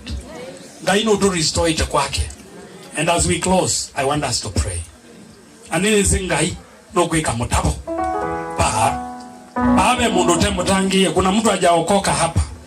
Maombi yetu na safari ambayo tumekuja ni ili Mungu anyakue mioyo apeleke mbinguni. Kwa sababu tumetambua sisi ni wa dhamana kubwa. Sisi ni watu ambao Mungu ametupea jukumu kubwa na hatuwezi kubadilisha mapenzi yake kwa maisha yetu. Mimi nataka tusaidie mtu ambaye hajaokoka. Wewe kama umeokoka, hebu inua mkono kama umeokoka. Edani wewe sio mwende Yesu akoka wewe chadini. Yuba habe andu made atangie. Anienda idio ndetu boye mbole no ya umbolo. Ekenda tutethezie mundu ilie ba withie tuyendo mana no la atangie. Ando ndo mana juma wiba. Ndezi ngai no kuyu nurture your life. Ano kuyu kutethia. Ngathi yo zitu tine me ana matangiwa. Ngathi yo zitu ne kumana kembithi ne andu moza Yesu. That's our desire. Praise the name of the Lord. Ano ro ya mboye na ithio ndhe ni kendo suwe wia. Aye wokelia gwoko ndokokelia monde. Ya? Ewa nena yu monde we nena na ndu onde tu imandaga ne watangiwa no. Yu ngai no we wisi. Kauti okaseo. Ziamu ya Yesu. Ya Yesu. Eno kambe waku. Nena umbola na esi yakwa. Asa na nina imani kwamba katika mkutano ninakushukuru kwa sababu neno lako limepita kwa masikio yetu. Na neno lako limetukumbusha kwamba sisi hatuna haja ya kufadhaika. Kwamba wewe umetupatia dhamana kubwa ya uhai. Kwamba wewe you give us great value. Kwamba wewe yale umeamua ni vile vile. Leo kwamba umependa kupumzisha mama yetu. Tunashukuru kwa uhai ambao umempa katika maisha haya. Na hivi tunapopumzisha mwili wake, neema na kibali chako kikawe juu yetu. Asante kwa wote ambao wamekupokea. Baba, enenda kupitia Roho wako Mtakatifu ambaye tayari amefanya makao kwa mioyo yao, ili waende wakajionyeshe kwa wachungaji, wakatokelezee makanisani, na ili katika mazishi ya leo kukawe wengi ambao wamempokea Kristo. Na wale tumeokoka, Mungu wetu tunaomba utimize ahadi, usimamishe imani yetu, tusiyumbayumbe kabisa. Lakini Mungu tuongoze na utubariki. Sasa tunapoombea familia, tunajikabidhi kwako. Tubariki na uendelee. Mchungaji Maweo, nitaomba familia muje na wachungaji. Nilipewa nafasi tuombee familia na nikaomba mzee ataombea familia. Emmanuel and your siblings and your I want to pray for you. Alama mwende temwi ya makeu gravina makamba kanando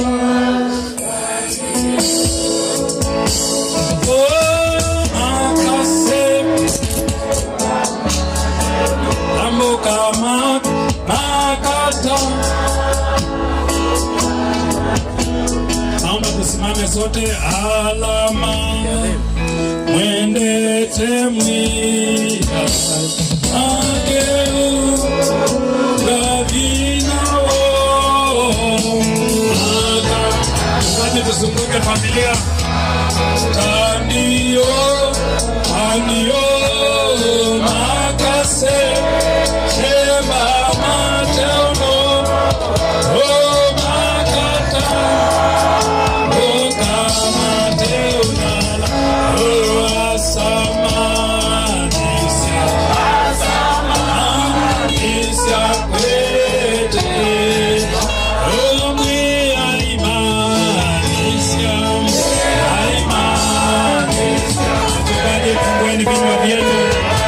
kuombea hii familia. Kila mchungaji, Baba, asante kwa hii familia. Asante kwa sababu wewe ni Mungu mwaminifu. Asante kwa matendo yako makuu. Wewe ni Mungu wa neema na faraja. Enenda mbele ya hawa wapendwa. Fanya kazi ambayo Roho wako anaweza kufanya. Kajidhihirishe kwa maisha ya kila mmoja wao. Wewe ni mfalme wa wafalme. Wewe ni Mungu wa miungu. Matendo yako ni makuu. Thank you, Lord, because you're going to do what man cannot do. We give you glory. We give you honor. Thank you, our Father. We lift this family to you, and they will never go into shame. That they will always find favor with you. I bless the children, the grandchildren, in the name of Jesus. Asante kwa sababu wewe ni Mungu.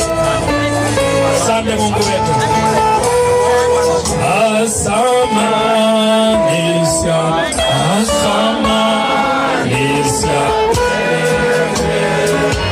Oh, nenga vina, nenga vina.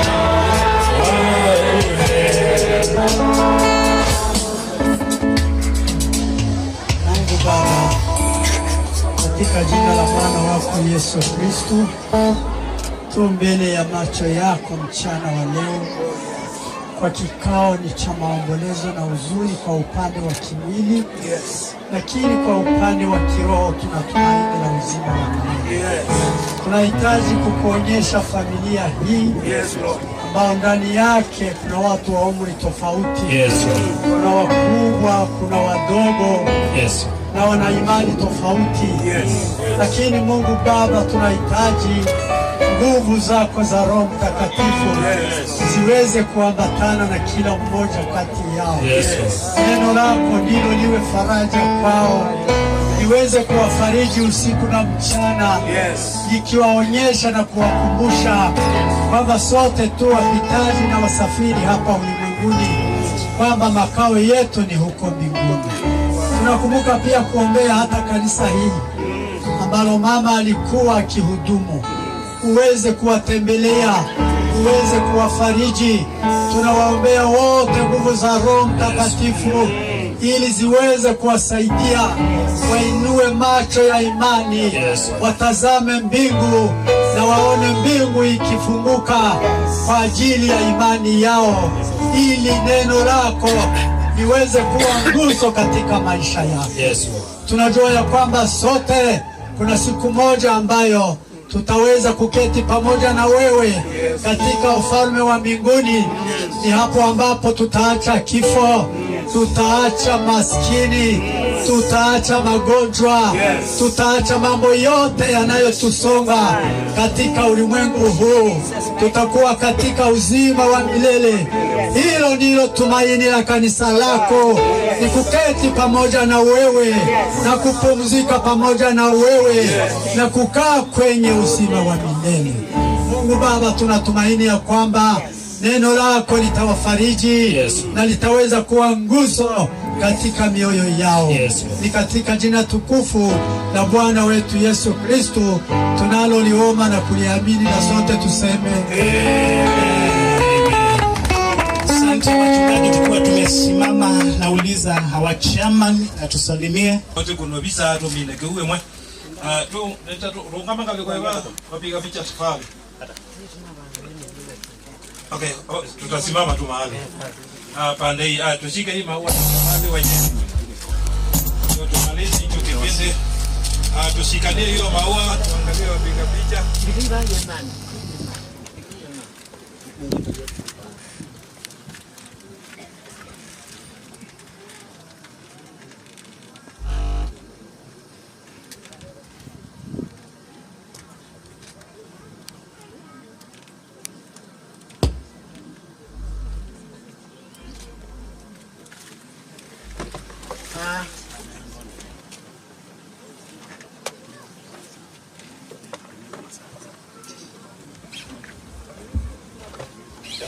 Bwana Yesu asifiwe.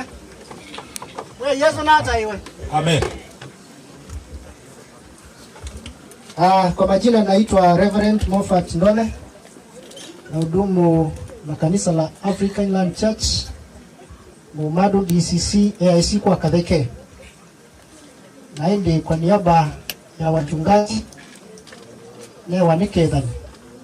Naende kwa family, Bwana awafariji. Okay, asante. Tutaendelea na ratiba yetu, tutaingia kufanya mambo matatu mtawalia. Na hivyo basi kwa niaba ya wapiga picha nimeulizwa kwa sababu ya layout hii gazebo tusongeshe kidogo ama iko namna hiyo. Nina kuulwa ngazebo tibela. Tutethe gazebo ino tuye ba nikana withie bisa no cia umaundo akunima bisa mekwenda. Gazebo kombizele kombande ba aje timbande ba tuwe watu wetange bando. Okay, tukaetonga likono sine sawa. Mwenye atanisaidia kushika zaidi hapa. Tethewe kaitu wetange likono ya chungaji nondo na twaete butita ke ambatia muone huyo.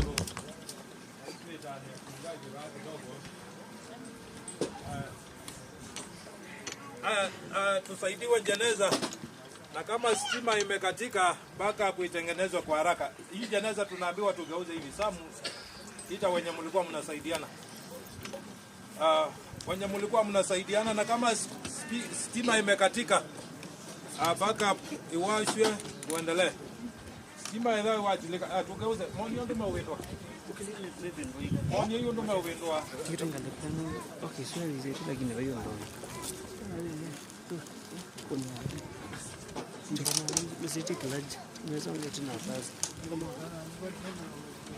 Aya, naende tuende deweto. Tunaye na medhanake ndakuma magia tutia Margaret ya tutia. Amedhanela ina ya medhanezwi na ya tuolange deto. Kwa balazwa ya bika. Lukoka wambio tunenga historia. Wewe kazi nsiala tu ikuire mwento kiiba to bendo sanduku. Na makazi ndi mkiitwa mnakuja kwa haraka tafadhali, mmeitwa na hatutaki kuona mkiendelea kuketi. Hao makazi ni tafadhali. Makazi ni azumo yoke ngalezu yo ndiano musu kumeinde ya wona meitindanga. Kazi no yenda. Right, we are ngoma bika. We are ngoma ende na ubika nemewe wito.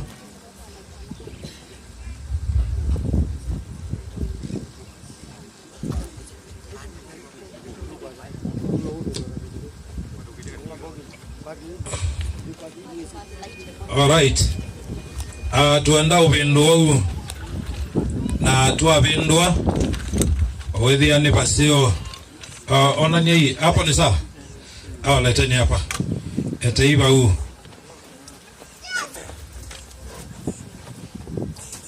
Nimesema tutafanya mambo matatu mtawalia, tutapeana maua, tupigwe picha, na jambo la tatu kutakuwa na msemaji mmoja katika kila kikundi, na kila wakati utaenda nikisema kikundi hicho hakitaongea mutaniruhusu. Kwa hiyo hivi na yazonganga andu alame na bata muno makwigwa undu womene si Margaret muno ni the nations yalange no tunezi Margaret na inde ndia sia nondo webinda.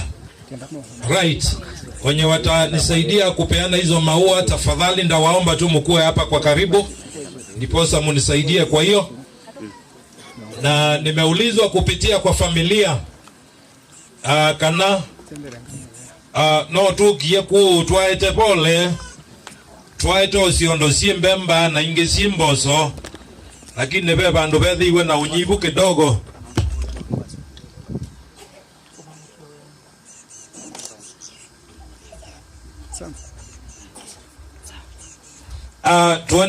Tuende na upanga ila itawa layout na tuende na upanga ndipo nini nasi tumeulizwa vile familia walikuwa wanapanga ili njambo la ku send off ya mama yetu.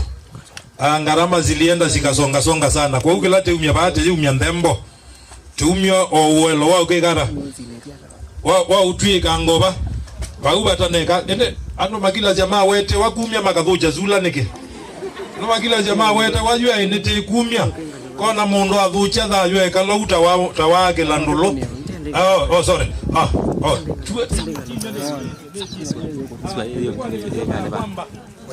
Kupitia kwa familia stima ikoaje? Ila niende na weto usamu nienda uendo ndete chondo kana kikabu otuende na unenga na mala. Nimesema kwamba kulingana na jinsi familia imenielekeza ni ya kwamba kutayarisha na kutekeleza hili jambo la kumpatia mama yetu buriani, gharama zilienda zikasonga songa sana. Na wameuliza wenye tumekuja leo wange tuokie na tuumia ukikundi ange tuoka tuumia tuanana, lakini leo familia imeomba tu tusimame nao kwa dakika hii ya mwisho wanapozindikisha mama yetu, ndiposa gharama kidogo yenye imesalia ijalipwa pia tuwasaidie. Kauga ile ukeida ayo tuyaji amen. Ya sam mambie ke niendeo ba mambie siondo wabika ngukoni ondo tuweka. Right, tutaanza endeko ile laondeza wale mwa ambaye wao tebe be maisha azima kwa meba zoka ito tazua kaita ambao tazua kidogo yeye malaba au tena mzoka mundeze kwa tazua umoyoke kai mundeze kwa tazua yeye malaba au te na tuyambe anasiana the sons mama Margaret moyambe uka ndemalinda kwa wenuki sorry ina mwana ukai ya bao te right, watasimama pande hii tasimama upande huu. Mtawapatia ua moja tafadhali. Hiyo ya kanisa unaweza weka kando. All right, those are the sons. And mabi angobia omunde ndumia mwe wane wa muzi ngenjue na ya kuko ba mundo okola nyayo wa mukuli njue na ya ke aje mtu kwake. Right, mwenye ataongea anaweza chukua kipaza sauti.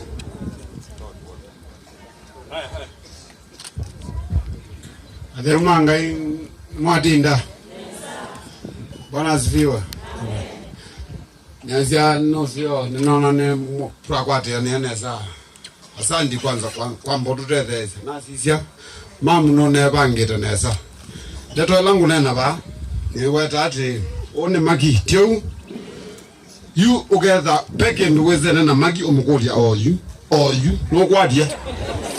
Nondo kwaja ba wo kongolia makoli. Te kwadia ni. Tiu na peke ndo ita magi mokolia oyu. Takuma ba ole ndiye ndani nanga wazien. Sawa.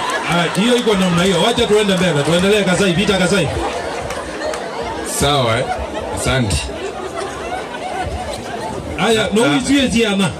Na kwa kano semanyo wengine mke ni Yesu Kristo. Jacha mwasio. Na kwa ni musio mmonda na umanga likwesu no kanga likwe ndo ninyo akele atenda atene in hierarchy of age. Ondo tateni abapito. Nzito mwaka nito Peter Kasai wa Mubieni. I'm the second born in the family. Na nienda kuja my tribute towards my mother for that long nimekaa na my mother. Then I'll divide the session into two. Since my mother was born, that was in 1967, Ilanda Moisen and Daikuo, and this was up to 2003. So that was the first bit. Nilikuwa kidogo sana, nilikuwa mdogo huo wakati.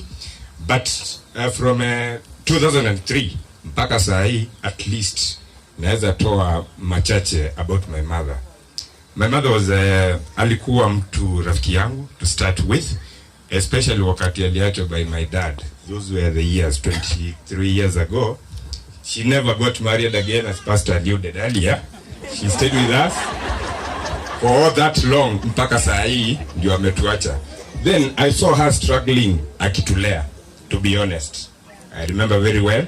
Back then, wakati wa mazishi ya my dad, the place was not as it is. And Pastor, I confirm your words ya kwamba tekedana kikoko tiwa. Mimi mwenyewe niliona as we grow, so we are somewhere. Mungu ndio atazidi kuwa nasi. Lakini kuna wakati mmoja tu niliona mamangu, then I felt leo nimelia for the second time because of my mother. Back in 2008 I also shed my tears when I saw my mother spending her night kwa seli alikuwa ameshikwa because of some differences here and there, and they have never been sorted anyway. But I never cry again because I never see my mother again. Rest in peace, my mother. The journey was long. Na ondo be bane wakana mamia na ngomba ni kwa chema tu sisi at least tingi kwa natatoa ngomba we can do something, but Mungu akiwa pamoja nasi tutazidi na mtuombee. And then I also say thank you to everyone kwa kuja na kushuhudia ili kutusaidia send off my mother. Thank you very much. Mungu awabariki mkienda. Asante, na msiende kabisa, mkuje, lakini mkuje na maneno ya kutulea kiroho. Asante. Asante Peter, a brother, my elder brother. Katika ito there is a late brother anaitwa Mutinda, ako katikati yangu na Peter. Na Peter tumekuwa na urafiki for long. Alikuwa ananipa advice. Before hata niongee yangu, nataka kutafutia huyo kijana yangu kazi. This man has economics and statistics. Tafadhali watu wako na roho safi. Margaret tulikuwa tunatamani sana siku moja atabeba na gari ya huyu. Achana yangu kwanza ya huyu.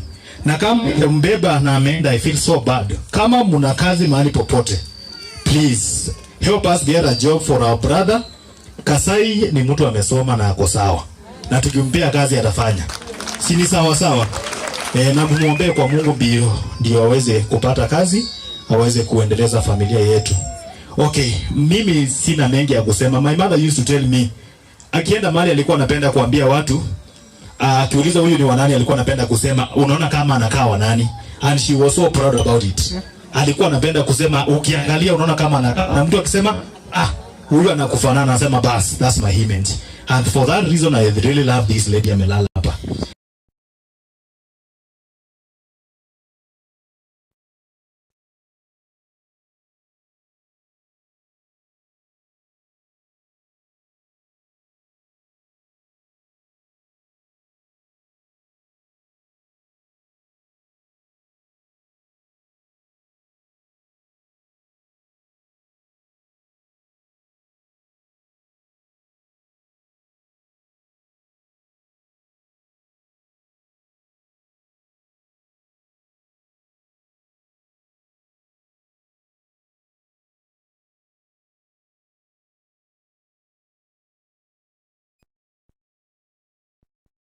tu na kuwapea story, and for that reason ndio maana umekaa hapa.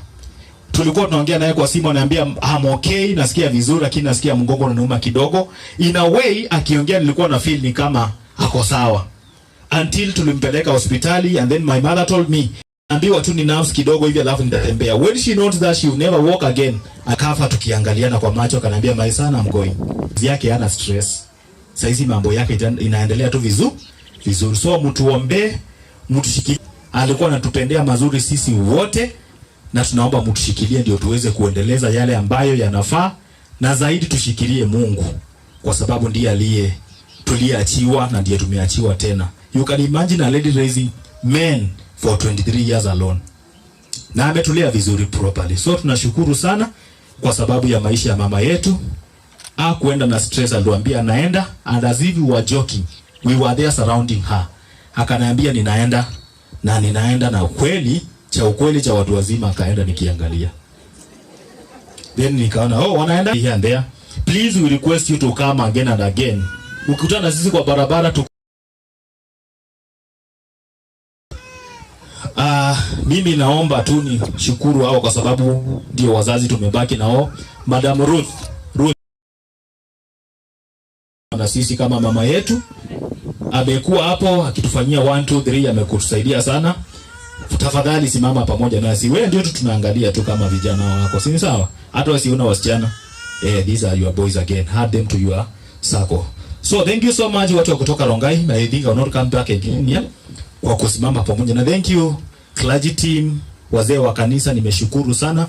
Thank you Prime Junior team, nimeshukuru maana nafanya kazi, na thank you kuna watu wengi hapa ambao naweza watambua. Nikianza kutambuana itakuwa mpaka kesho. Mungu awabariki sana. Mama lale salama. Nilimfuta from Salvation Army, alikuwa anapenda acha niongee tu nitoke. Unaweza kusema acha ongee tu. Alikuwa anaenda Salvation Army. Wengi wenu wanajua wale wa huku. And then she looked at me. Akakaa tu akinifuatia polepole, na nashukuru ya sisi nadhani. Mama pamoja nami to a point. Mpaka mama akafeel yenyewe hapa mtoto wangu venye anapendwa, hata mimi acha nihamie huko. She came there na akakuja in full force, akawaimbia Golden Bells hapa na pale. Na akasimama mpaka hata nimeangalia hii nguo amevaa asubuhi, then I cried, nikasema this is the doing of the Lord. Mungu awabariki sana kwa kusimama pamoja nasi. Ni hayo tu, asante. Naweza kuwa sijasema yale ulitarajia niseme kwa sababu maybe ya wakati, lakini Mungu awabariki sana kwa kuwa pamoja nasi. Thank you so much. Na pia wajukuu wako karibu kama bika yaka nini thenge imwe baba kube. Naenda bale kama bika ange duke kama bika una kala kange. Thenge iwa.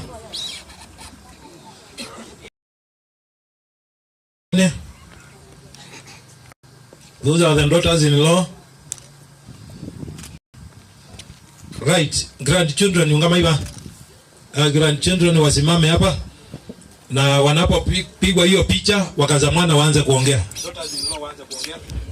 Sasa picha ya familia tukimaliza hii mjipange.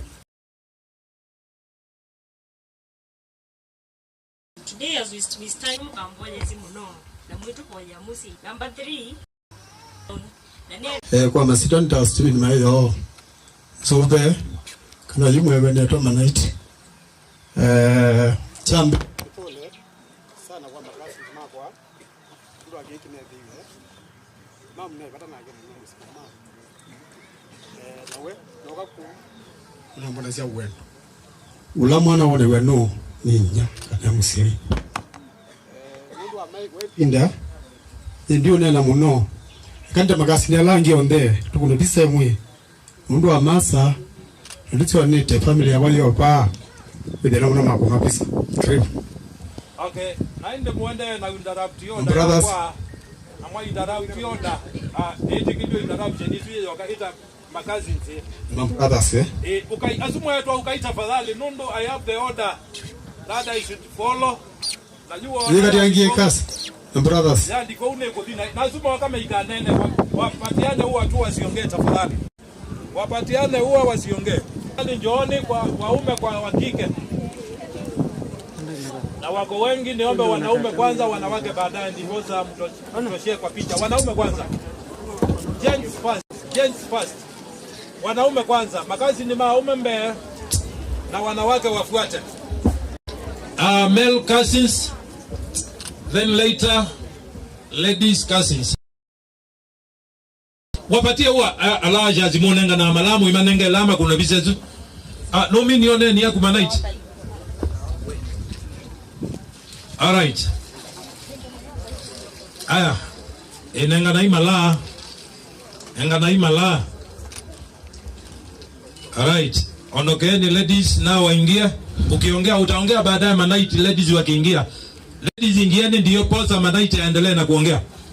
Ladies wakiingia manaiti ataendelea na kuongea. Okay. Aza, endelea. Kila wana nenda makasi miasu.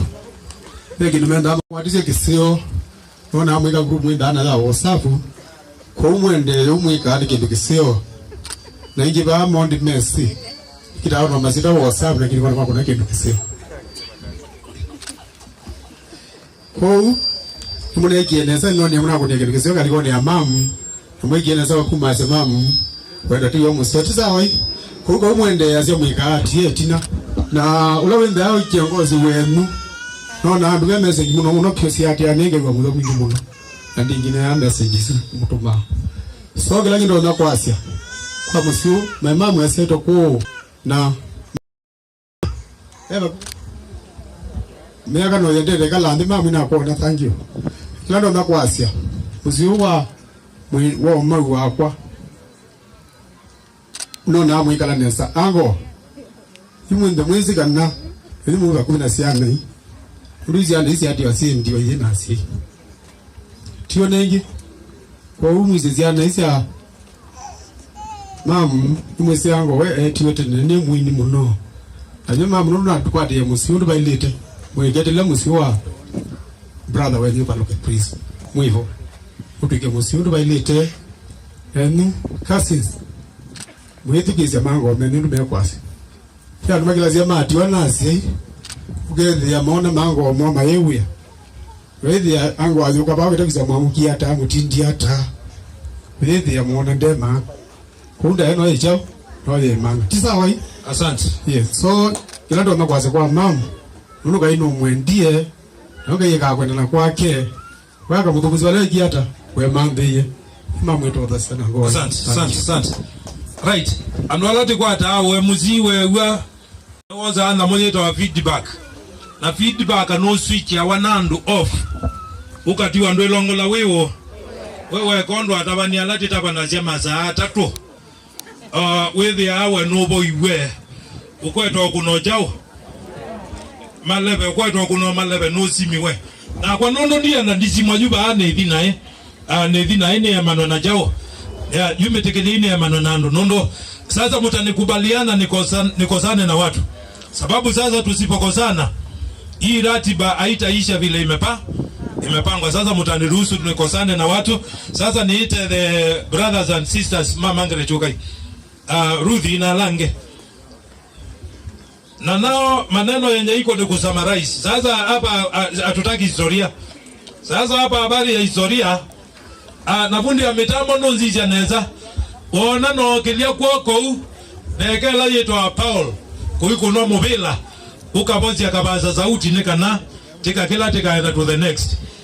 Mutaizon sawa. Wewa mutizo. Sawa okay. Right, those are the brothers and sisters to the late Margaret. Azuni ana inyana itwe inya. Na ana inyoka ina amukamenyu ana inyoka ina amukamenyu nekana kiute minemwe. Wake za hawa ibetisia ana inyamo yoke nekana bise zuto ze mweruthi byange mokite metele. Aya akama azu kwata nye ilani mabika. Na maenda na iko ule unena no ruthi ni munenge kaneni. Inena. Nyasa manyombe nitungenga imubea. No ndo ebinda ile sio na tunenge fikala na Margaret no witu muko. Na nuna toya. Nyasa na kakitul correct. Where necessary. Nyasa ngaino na mumba nisemo no. Anakubikia kumanya naye uendete. Nondu on Saturday before she passed on Sunday, I was with her and we talked much. Lakini I prepared kana uendete. cause aliniambia hata yeye anaenda. I tried to talk to her lakini akaniambia anaenda. Kwa hivyo after that day when I met her, Emmanuel cancelled me, akaniambia mambo mengi yale mama alikuwa amemwambia. So God ngaini wa eliminate kwa Margaret na West kana nokudi. Kwa ile kitu nguleta hadi ne sana musio kwito naona mutaikunene. Na ngaini okututie kaundu ni usu. Kila kingi sana Margaret made my friends makwa. I've heard from being my nephews, they are my great friends. Ndo ila tutuita yo ekekande na tutengea ni sendo mwenye me close to your hand, Ruth. I'm your mom now, I'll stand. I know I have my 2 boys plus you. Nina mwana za two na nina kama mwana tatu. Na ngaino kututeja nondi watu wanazasia. Kutu mwekwatinga you know issues will come up before us and God will get us through. Thank you. Asante. Betikileke kundi chutu na twezi wanane ni yasu na bedhi wabeba seo. Ala masiani wena muome ya Margaret. Aume kwa eitu manasi ona ana kama manasi moyoke. Vya kama itu webaya netekilioke mbola lange no mwika la tange. Lakini mwa itu ya etekilioko kabola. Alange kina Simon. Na alange na nje kitwe kala tange.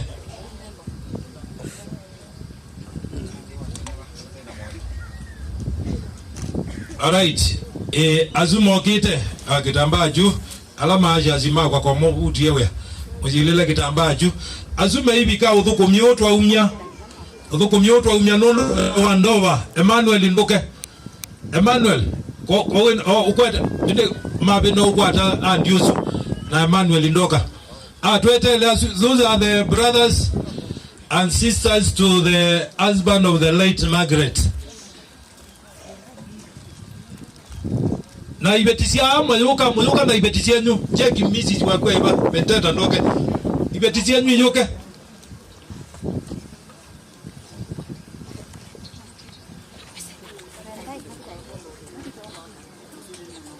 Okay, tuende tuipange Manuel njoo tafadhali. Tuende na kuipanga mnapopigwa picha no inyongo mwelekezo ndo muonena. Na nondo ba unene na numete mwao. Tutaombewa hii sandaka, hii mchango sio sandaka. Omba kwa ajili ya hii mchango tafadhali. Tawanya watoke lopa. Hii tulikuwa itasionde. Kazi ya dio kwa dama ongoze. Mazaa ikienda unashika mambo yote tu ikiendelea. Bali si wale wanajipanga wapigwe picha. Omba na wakabidhi. Kubea kwa kumuya ingaiwa ito modeu. Nundu waendwa. Lata yumya nundu wakwa na yumwe ilo tunengete. Na alamu ya ingaiwa itune mana chiwa nundu. Kubea kwa kungaini kana tukakithandasie kibikie bata wala mukwendeka ona kibikie mabatange muyengaiwa itune. Adi mamoko onde alama atambucha. Kondo akutwika family no. Imu ya ingaiwa itune ona ile si abetilanze bene. Ona mama alime. Nika namu ya ingaiwa itune. Etubili mabikia ala tu atambucha. Ona asi alama unya kwanze anze be mabikia. Nika nesa nundu ingai. Bata mo nde no mene. Mu ya ingaiwa itune mabikia bindani yako nundu ni yesio. Kwenda kwa kukwikwe. Si tu anianda ya ni Kristo Yesu itwa moya. Amen. Aya amoka, these are the Nasios family na be mother kuma mukuyone andibo ya nondo mwe wa inge. Kaka emo nengo representative mo kwa aume na kwa komwe. Mumbeka nesa nondo wa time factor please. Hivyo basi mwanaume mmoja mwanamke mmoja na hiyo tubarikiwe tu na hiyo sababu ya masaa tafadhali. Waitu mother ndo neno kendo. Yaja mwazeo ingi ninye mkuu musio wanacha kwa edu na kwa ume ni mume wa mandabi ni mwita andabi anakuya mbitete ukulo ngambo kuya lakini ndine nambewa. Asante. Aume wanaume mmoja. Okay. Oya na yuende nete bando tiutile la bando. Ademu yazeo. kwa majiro ita wajona mani manekanaji yunya ni umiongozi wa maki undunezi maki kendo kelake very most important thing siya maki nunune na kendo kena wani mozongo but ate upropoko siya uziola unge wa maki AC netena na ke meeting ni dino wa meeting siya mbala nayo ende na nada bayo ende kendo kelake mwezi akone zino wendele ziana ziyake anazia ambo yokulia jana chake undutadwa na nijuje kumana jao bosongi. Thank you. Asante.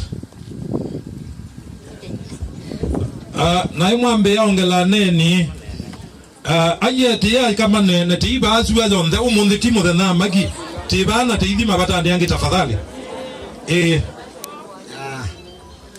I take this opportunity to talk about Margaret Mubiani in only 3 stages. Stage 1, Margaret was my classmate from standard 1 up to standard 7. We stayed together. She was too aggressive and very ill as you hear it be talked.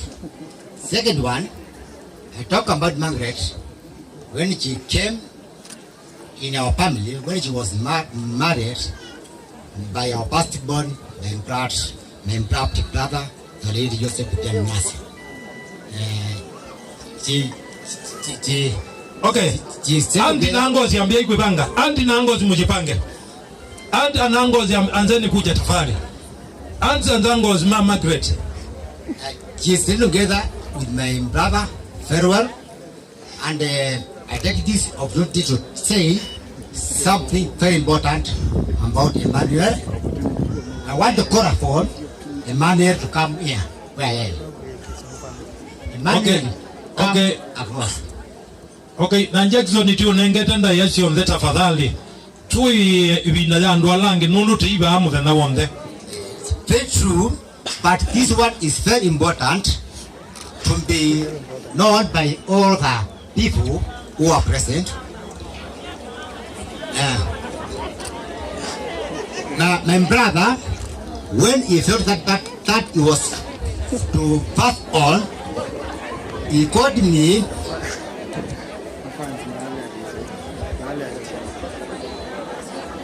Okay, nitawa Jackson ni iwe andu bama uboize na wabo we mwalimu na mwalimu wetu kiacha feedback aje andu wema uboize na andu uboize tafadhali you can go to the next step. Nizawa.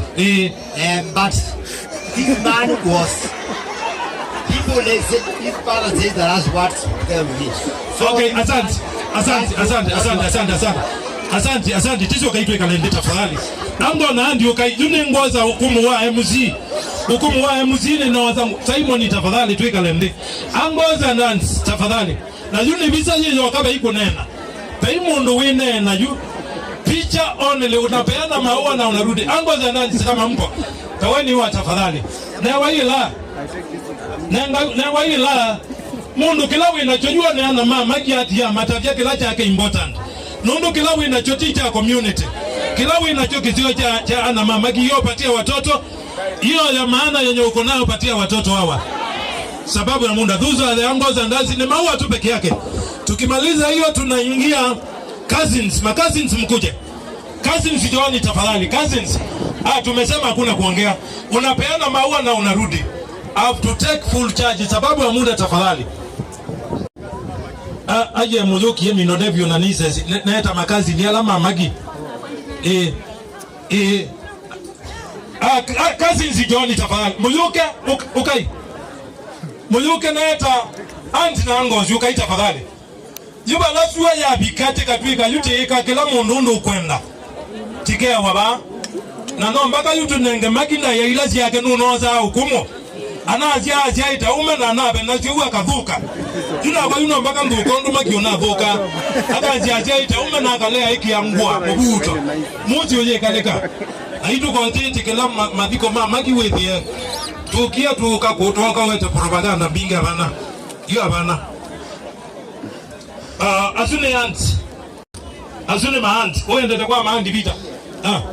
My cousins. Only my cousins kimbia. In-laws, adhoni inazieta alama umiyemi ndone. Adhoni inazieta mwenye kalate. Baadu no mpaka nete kifulu chaji nundu wanakwa niona kikundike kwithi watu inena ikono biza atu ikalambe. Those are the cousins. Tukimaliza cousins adhoni in-laws. Magina ndana ina yetu yazieta muluke. Azieta ukai, azieta makuma kitonyone, azieta yangi aloni wejaone. Kazi ni woke muzele hadi kwa kwilane. Azieta ukai mwana Monica. Na lange maumete kwa kitonyone. Azieta yanazu. Azieta yanazu be kazi ni ungo leta. Kwa liko bizane we. Likabizane kazi. Nika natu like azieta. Azuna azieta. Aje dia amebizane makazi ni muitambo je kwa kwilane. Alamu miye kito none muyuka inyombe te ibangete mwetela. Alama kito none family yambi beyeka ale meikuno biza. Tukediange meikuno biza tata. No. Hello. Ako kedi ando magumu mando. Nimene mwane ngwangezi bingi kuma na ndimu ya zobe imusio wa mudiani. Sitwa ni ya Yesu dienda undongi. Wandaya. Asanda, mutumio zindine leo munenga nene nondo ila tuwalata siya mukakoya. Taneni ya mutumio zina nezela wambiki yene motunga kwa kalo ni bao kedhania. Sembe temetukuzi ogeto kekale ndike. Wana Monica gedha nyakutimoni. Mwasho anduba mwiba. Ya ndo bende. Mundu wetu ngwasha. Kwa mundu muba ine kwali la mwana katelema. Yansha beka ni mwanzo na mwanzo. Makuleti kama jani wa mumbua kwa wika wa mbua mbinda. La yini ya ndo ngwasha. Ya jaki ndimo. Mundu kilijana izawana nguvu na yiga. Sana mwana Monica. Right, Moleni family na matano ka Mulinga family. Mulinga family na Moleni family. Mulinga family mwebo. Mulinga family Joel lina lange Mulinga family. Joel lina lange Mulinga family. Mulinga family. Mulinga family nazu Joel kwa wenuki wapatie wa. Family ya Mulinga mwenye kala tanga Luzia. Kala tanga hii Mulinga family. Na Mulinga family.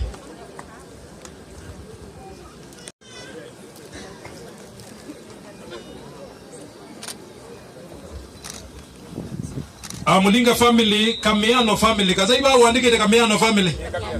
Kamiano, niona hata Kamiano. Kamiano family, hiyo ni Mulinga family. Kamiano family, mwewe nyu hatu kedhie mangu tejezene.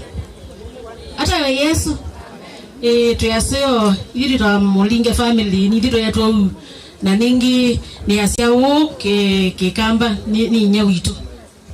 Kwa mwinda mwiye bala weni weye adi mwiye. Asante, Kamiano nozuo kete. Kamiano neta atozio dhehete. Kamiano nenga tatela. Alange moka misata atama ya family. Ambie yuka. Kamiano family. Ambie yuka. Musomba family nebo wasi ya itumbeka. Musomba family. Kamwene wa muzio ba muzomba ambie iko katoa mama ito mutua zana ne wako nobisa tata ne wotu kedhi ile lo bauna ne wa tata wotu kedhi Musomba family na mutua za ulela mokia Musomba na mutua na tata nena kaino mugedi sitwa ne Yesu Kristo mwaseo kabete amen. Asante. Naende program aya Musomba mbaye uka na ndombe onena mbena meiko nobisa kwa tayi la Musomba mbena diambia onena kaini mkaidi nywa mbenda ya Yesu Kristo mwaseo na yutirasio hivile ba Musomba kuna kumetembeka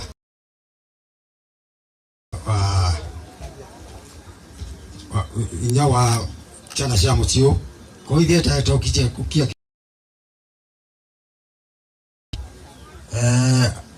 chana cha muchirundo nya ni twigete muchineza basai mwana wasu na mwokile muchiwenyu utoya kuendea mbele na mbele maoto mona kaye mwadi bana moja mawasio. Asante muleni family kwa nosi mwana ni mugete dayani ya Yesu Kristo ndiaje mwasio na kwa ni musio kwa siro ni tawanoma ni mutuku moya ni bane musie oni mwaitu ni tunekala na kenesa itunakwata ni ama undu mamusie na nundu wenga ino mwendie na mutho musie na mugu alamu ukitavizani ukaibizani kwata ila na muizi wakamweka lende mama levi alamu ukitavizani tuimi na muleli alama ndonga family ndonga family nzembe mukwata na ngauti mama apika ba yolumeta wamba ndonga muyoke ala budu muibo muyoke ala budu muibo alama tanabike kai kana ina mama ektiwo mailiende ndonga family muibo ezakia zimuzenzakia juko wakilishia tuange na mele ukaimu wakilishia tuange ndonga family mzenzakia zina ndonga lange ukai ezune ndonga family Loma ni duzioke alama windonga mulili mata no kana oni tani izune ndonga family na timi na ndonga mulili slore timi na ndonga ndabi moyebanga zakia ziwe onoko wa unene ndonga kwata yila manenge yila kayi ni mukethie endwa alamu twendie mwoko tutethesio undu musi wa ndonga mwasio na itu tuyaseo magi ni umwikati wa akamamba ndonga na ithietasia mwa ya muthumu cienesa amen wana moya wa ile ndo bikia bana itani enda bitene yuni enda itala next wana moya wa ile ndo bikia bana biemetie tene right ana moya luwe netele timi na ndabi alama uyene unga ithai monja ba wala wametoka uyene mkuu mmesimama hapa na wenye wametoka Kalanzoni pale izune ndavi family manengela na la mwitu enda utukethia be mwitu wenu ta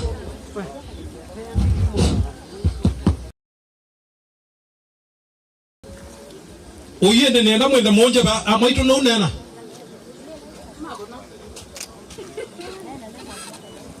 nena makonetwa meyondo awani museo nisiani wenede wa Margaret amano pekala budete simusasio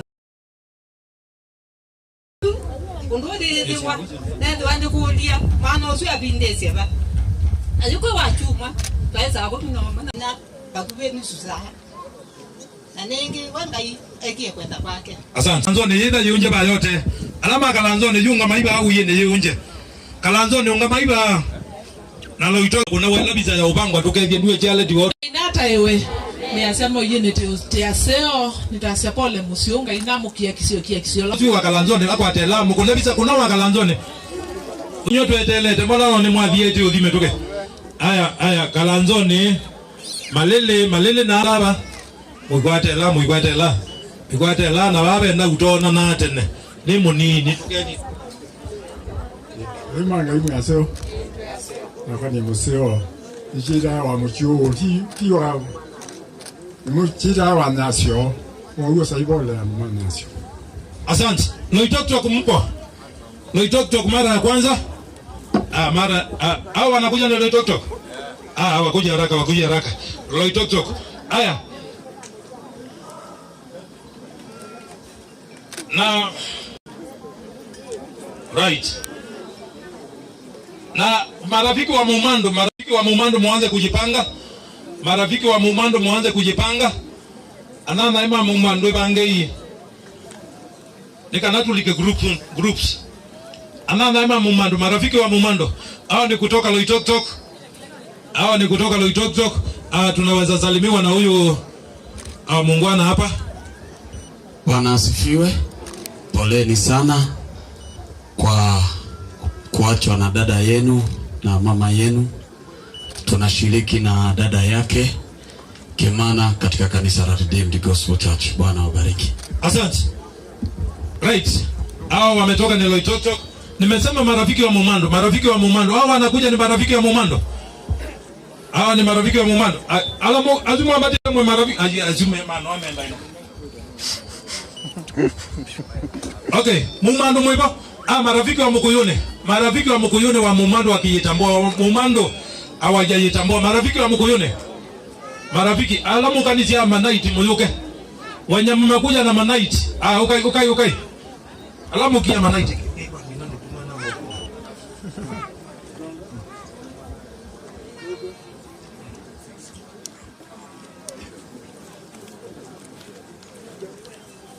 Okay.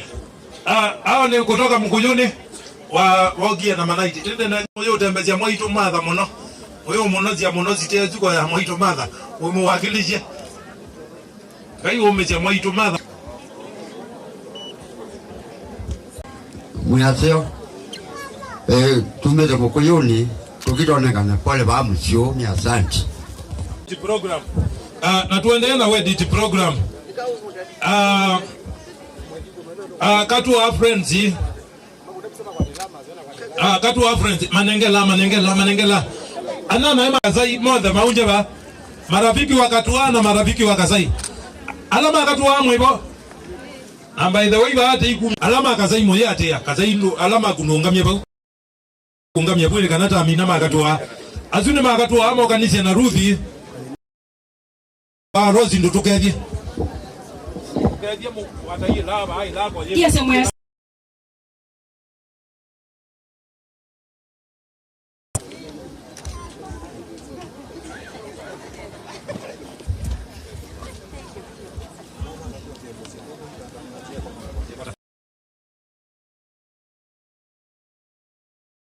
Zai. Anana ma kazai nazu. Tuamina na ma kazai meano azume ano. All right.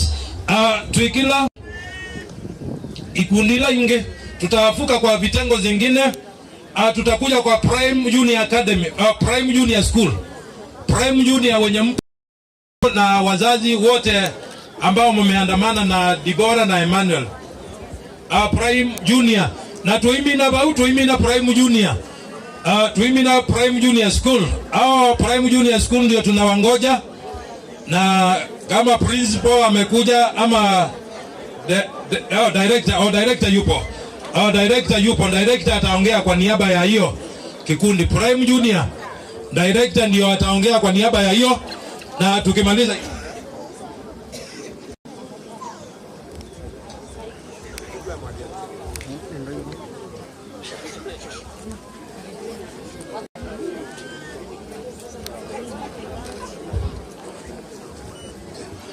hiyo ni Prime Junior. Director yupo. Wapi kipaza sauti? Nilikuwa na kipaza sauti kingine. Patia director kipaza sauti.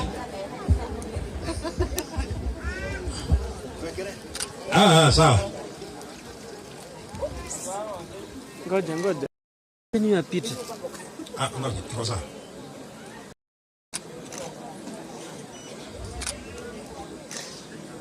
Naomba niwasalimie hata kama tuko na huzuni. Habari zenu? God is good and all the time. Director mimi ni principal. Let me make it clear. Kwa niaba ya shule, kwa niaba yangu binafsi, tumekuja kama familia ya Prime Junior kufariji familia, marafiki na wote ambao wameguzwa zaidi na msiba huu. Tunawaombea Mungu aweze kuwabariki na awape nguvu ili muweze kuendelea mbele. Asanteni sana. Poleni tena. Okay, staff ya AIC Rongai School. Staff wa AIC Rongai School ndio tumalize hicho kitengo ambacho kimeandamana na Emmanuel. Staff Dibora, si wewe ni wa huko? Njoo. Staff wa AIC Rongai School leo wanakuja kwa sababu mchungaji ameongea. Natumai kuna mwenye utabisha aongee kwa niaba ya hiyo.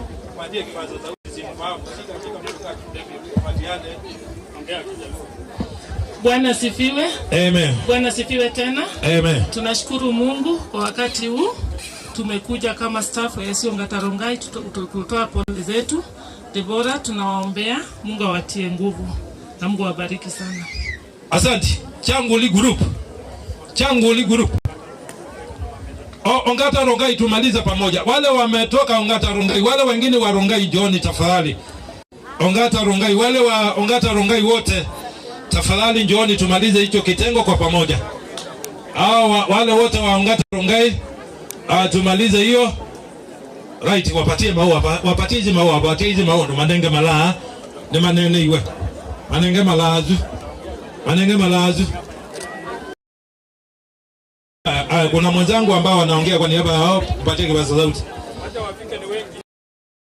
Kija mwenzetu anaweza endelea kuongea.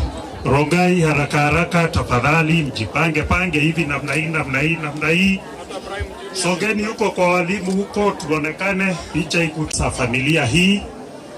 Na upendo huu wote unaona tumekuja kwa sababu ya Emmanuel, walimu wetu wa Sunday School, fellowship ya Neema, poleni. Mungu aendelee kuwatuliza mioyo yenu na fellowship. Neema fellowship. Aya muyuke bicha nende munengie mwana wonde. Neema fellowship. Wacha kuna wengine hapa wacha Bwana Karanja tumalizie hawa. Sikwata ila. Acha Bwana Karanja na ile kilo 4 yangu uache kama ume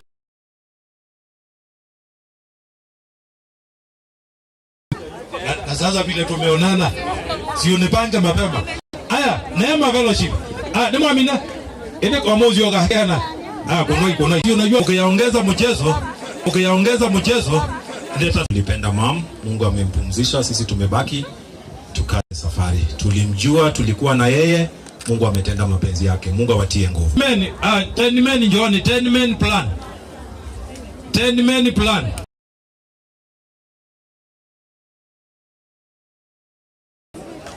Edwe kana mchezo wetu ka uzembete.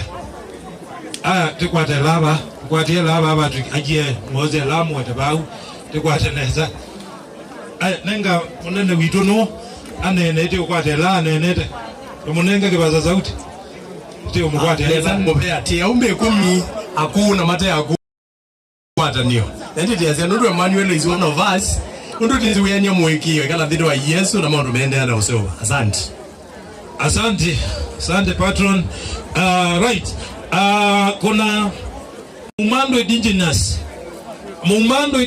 na ibela unity wazienda hiyo bahati enda tetesembete iwaza noibanga wayu ndo tiela kate otia watu ngaba Mumando indigenous mweba omi madam maundu ukiye kana wiki tainuka ukiye Mumando indigenous yuko madam maundu na langi ya ane rangu banda indigenous ne manda ndo na mona na ndameze hinge bana line zile bumo inambia uko twika umwebuta waito ekabuka teka tewenu omalimu omanenga manene ne kolonze la limune ubyaro.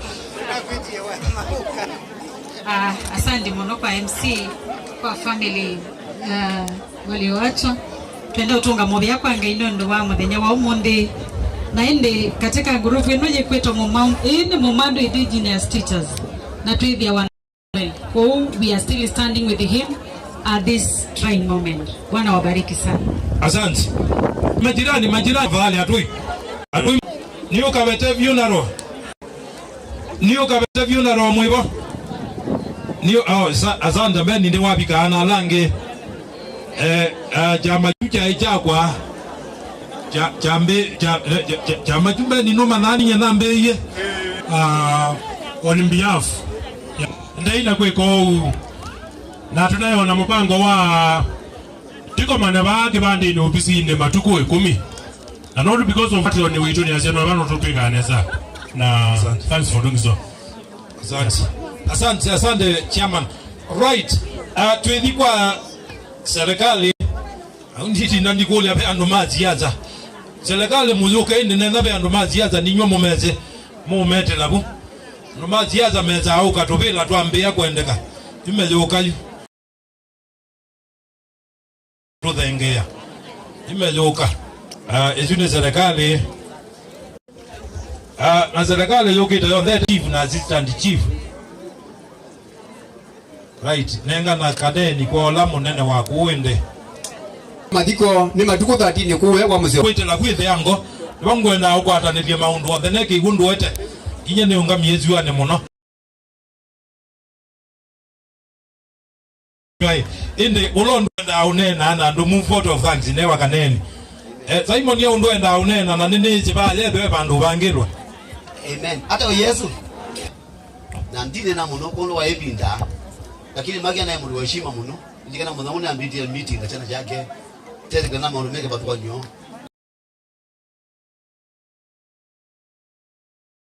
na family no na ufini mwisi kama uniezi lakini opala matulu ni then na mulidikana na ekie na yuma muni ati kilane mukulia family ya maki kiza mune nganda ya muibasa mwalo ne nganda ya fungi niwezi na tiusi yo mundu kuga apika atha ibinda ya mundu athi na kane gaba na etayo ndoka ndamu na cha tena is the truth of the matter.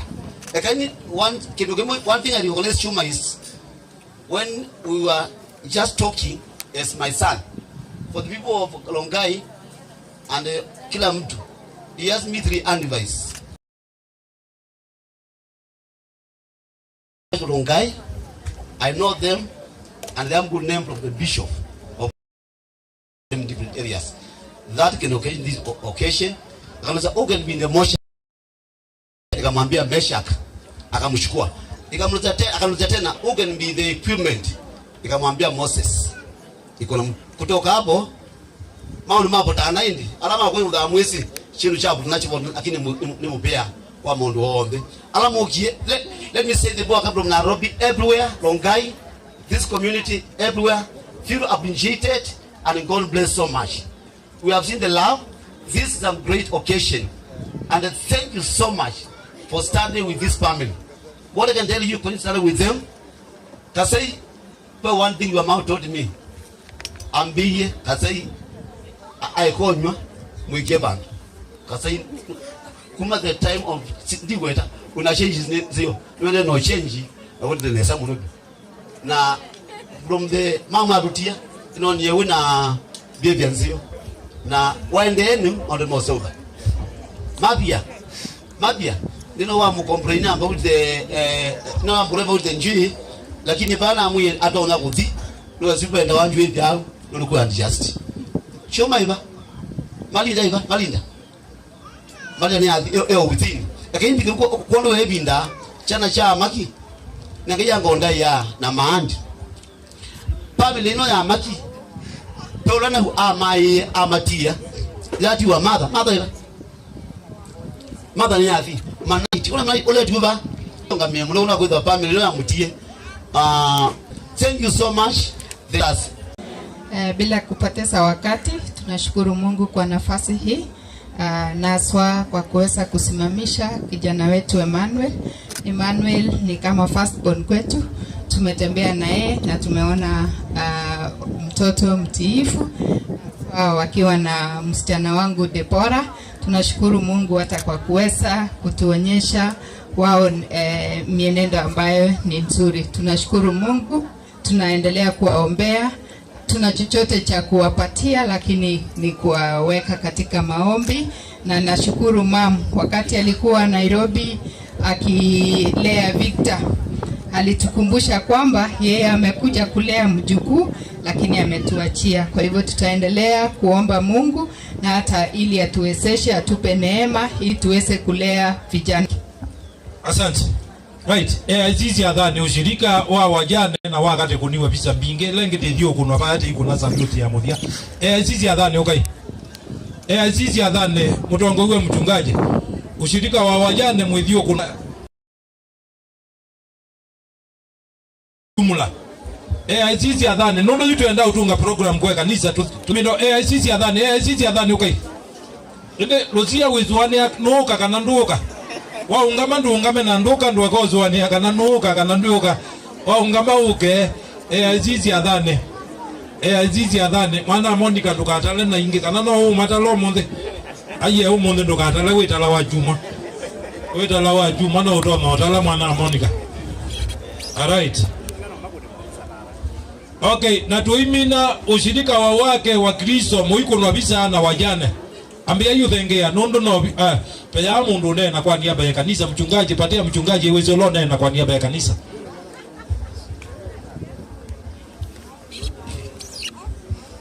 Bwana asifiwe. Amen. Okay, kwa niaba ya AIC Siadhani, hakika tumepoteza Maki. Wakati alikuingia Siadhani amekuwa nguzo wa kanisa na alikuwa ameenda mbio sana. Kwa kweli alikuwa ameenda mbio, lakini kwa sababu Mungu akaona mipango yake tofauti na mwanadamu, yeye ameamua kumfunzisha Maki, enda vizuri na tunakumisi as a church of Siadhani. Go away. Asante. Ushirika wa wake alamu ikite uniform ya ushirika wa wake wa Kristo. Bisa nene kana ushirika wa wajane wakuja baadaye. Alamu ikito uniform ya ushirika waka na ushirika wa wajane muyuke tina. Nemo kabisa ne ya ushirika wa wajane mutapigwa yenu wenye mmevaa uniform ya ushirika wa wake wa Kristo. Denge hivi sana, denge. Ushirika wa wake na ushirika wa wajane muanze kusongea. Ushirika wa wajane ambaye udhengea nundu tuenda udhimboane. Tuyo sio kenge tukekala nditi tungiwe mobea. Ititungiwe mobea. Kwa hiyo ushirika wa wajane tu amina juto kinete tukimaliza hiyo picha tafadhali. Alatu ikuite mwalamu ikuite mwambe udhengea. Udhengea. Yesu kuwa manasio alamu ikuite mwe. Ambia Yesu kuwa manasio alamu ikuite mwe. Ambia yudhengea atwetele saa ikusio kapika lambi tuende temo muone. Wachungaji mnaanza kusongea, wachungaji waanze kujipanga hapa tuende. Wachungaji ambia ikuipanga ba na lamu ikuite mwithenge. Wachungaji tuanze kujipanga wale Yesu kwa manasio. Ndio kijana mwithenge na langi. Denge ina langi. Wachungaji tumeanza kujipanga. Wajane pia mjipange penye mtasimama kwa ratiba. Wachungaji njooni, wajukuu wenye mnabeba mwili na Steve unaanza kurusha wimbo hewani tuendelee. Steve kurusha wimbo hewani. Tukainanga laika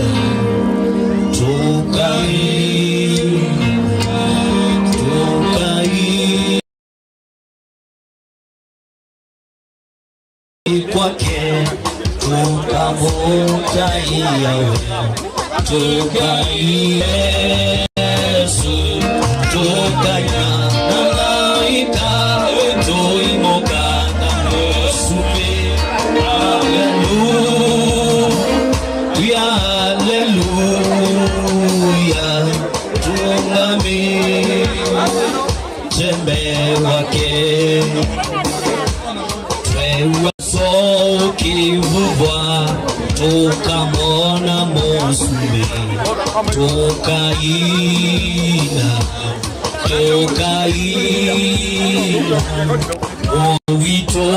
witokanela tumokada we na moyo twavika Yesu tokaina na laika toimoka da musume haleluya haleluya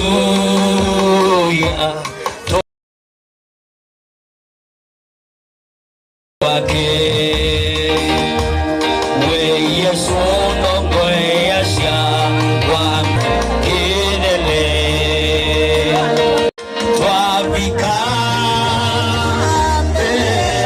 Yesu,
Ekajuya kanisa, yule msalaba maua ile nyingine yote iweke.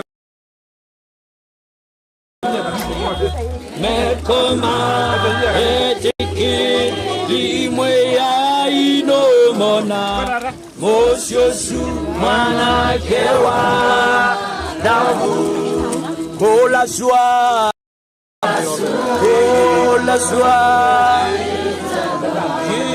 kitadwa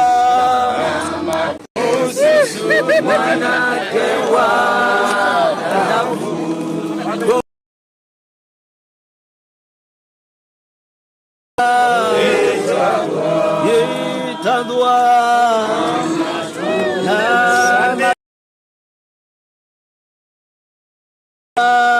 Asante. Utongo wa jana endelea.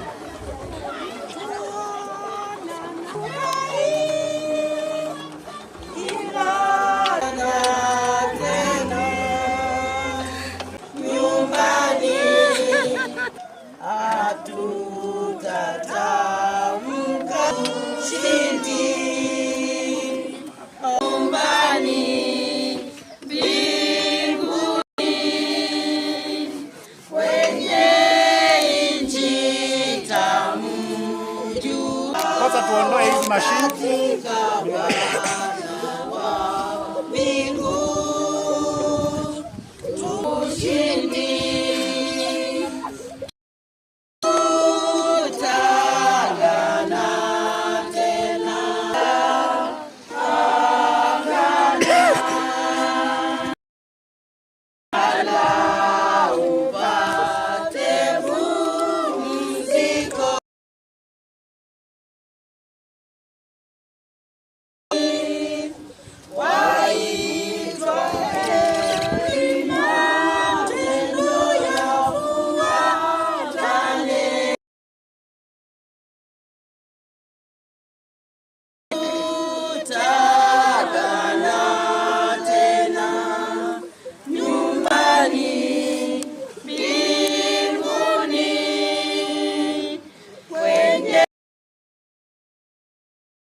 Asante. Kundu awali museo mwambelilio kilunguni chaka tatu suwawai 19 kaila ukasioka mudhangane nundu nebo waumiwe indane sio taji magi ni wethi wa kisioka bala waumie na hivyo mbe tuaumiwe nduni baba nebo tuoka nikenda tukaithiwa na udhiumu wa magi na twatwine na security na kuasia mamusi twende na kuosa pole nene nundu kuna siku magi atafufuka tena, kuna siku tutamuona tena. Bwana Yesu asifiwe. Yenda nikenda ini titunge magi balawa umie kuena Joni tumbele saidieni tuwe Manuel yasongee tumbele kidogo. Mungu dio cha round nikenda tulikia kuosa, kwa hivyo na uliza pasta njoo tu hapa mbele kidogo. Basi na tuombe. Mfalme na Mungu wetu na baba yetu, ewe asante ni kwa sababu ya maandiko yako mwanzo ambayo mchungaji amenena, ishara ya kuwa baba maandiko yako hayatawahi pita bure. Ulisema kana kwamba mtu atarudi mchangani, mfalme wa amani. Na sasa siku ya magi kurudi mchangani imefika, mfalme. Tunakuomba katika jina la Yesu Kristo, ili mfalme wa amani tuendapo kushirikiane pamoja na sisi, maana unatuambia lolote tumefunga duniani hata mbinguni. Wengine wanajiuliza maswali, tunavaa yote ya shetani kwa jina la Yesu Kristo haina mamlaka wakati huu. Baba ambaye umeahidi tena wakati huu tuendapo kurudisha magi mchangani, katika jina la Yesu aliye hai. Baba tunavaa kamba la viatu vya imani ya wafu Bwana, wakati huu haina mamlaka kwa jina la Yesu.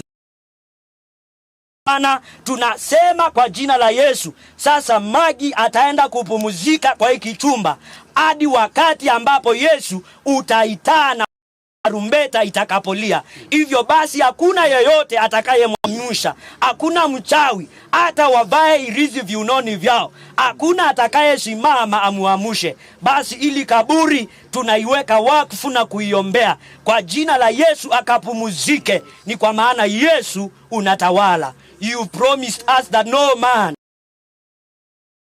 Lord, you have not allowed it. I know you have a purpose because Amen. Amen. Amen. Sande nenda ndi tewite mubanga andukambe kwicha nengo tabia.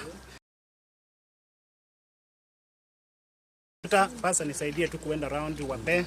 Nisaidie tu kuenda round kwanza na urudishe hapa ndio kosa. Nashika tu na mkono kwanza usirushe. Napochota na mkono tusubiri.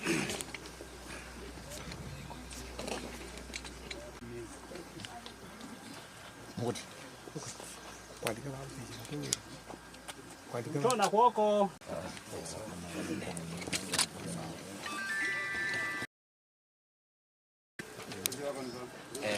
Naende kuyana na maandiko umanena kanaende yutiani wa udyo wito tekaisa leu kubikaila tukasioka muthangani nundu ne botwa umiwe na yuinde nitwatunga mwi sitwane ya saa ya mwana na ya beba murevu. Mwenyezi Mungu kwa kutuongoza siku ya leo, tumeona mkono wako wa kiajabu. Nasema ni asante, maana umetuwezesha kufika mahali ya nguvu zako ni kwa ajili ya mkono wako. Baba, tunaendelea na kutamka ushindi wako katika hii familia, wazingire na damu yako ya kipekee. Baba, tunakataa ndoto mbaya katika jina la Yesu Kristo. Baba, walinde na kuwa na wao. Na ni katika jina la Yesu Kristo tunaomba na hata kuamini. Amen. Amen. Asante Mungu, nawe na sisi na Mungu atembee na sisi. Tumemaliza mazishi. Kwa hivyo sasa ninauliza wenye wanafanya hii kazi sasa ya kuweka mchanga, kama kuna mabati, kama kuna whatever, ni mnajua sasa jipangeni. Kwa hivyo God bless you so much, na Mungu awe na nyinyi. Thank you.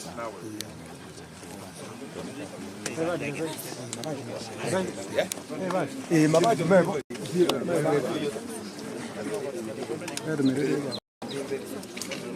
Alama ya kwenda nao.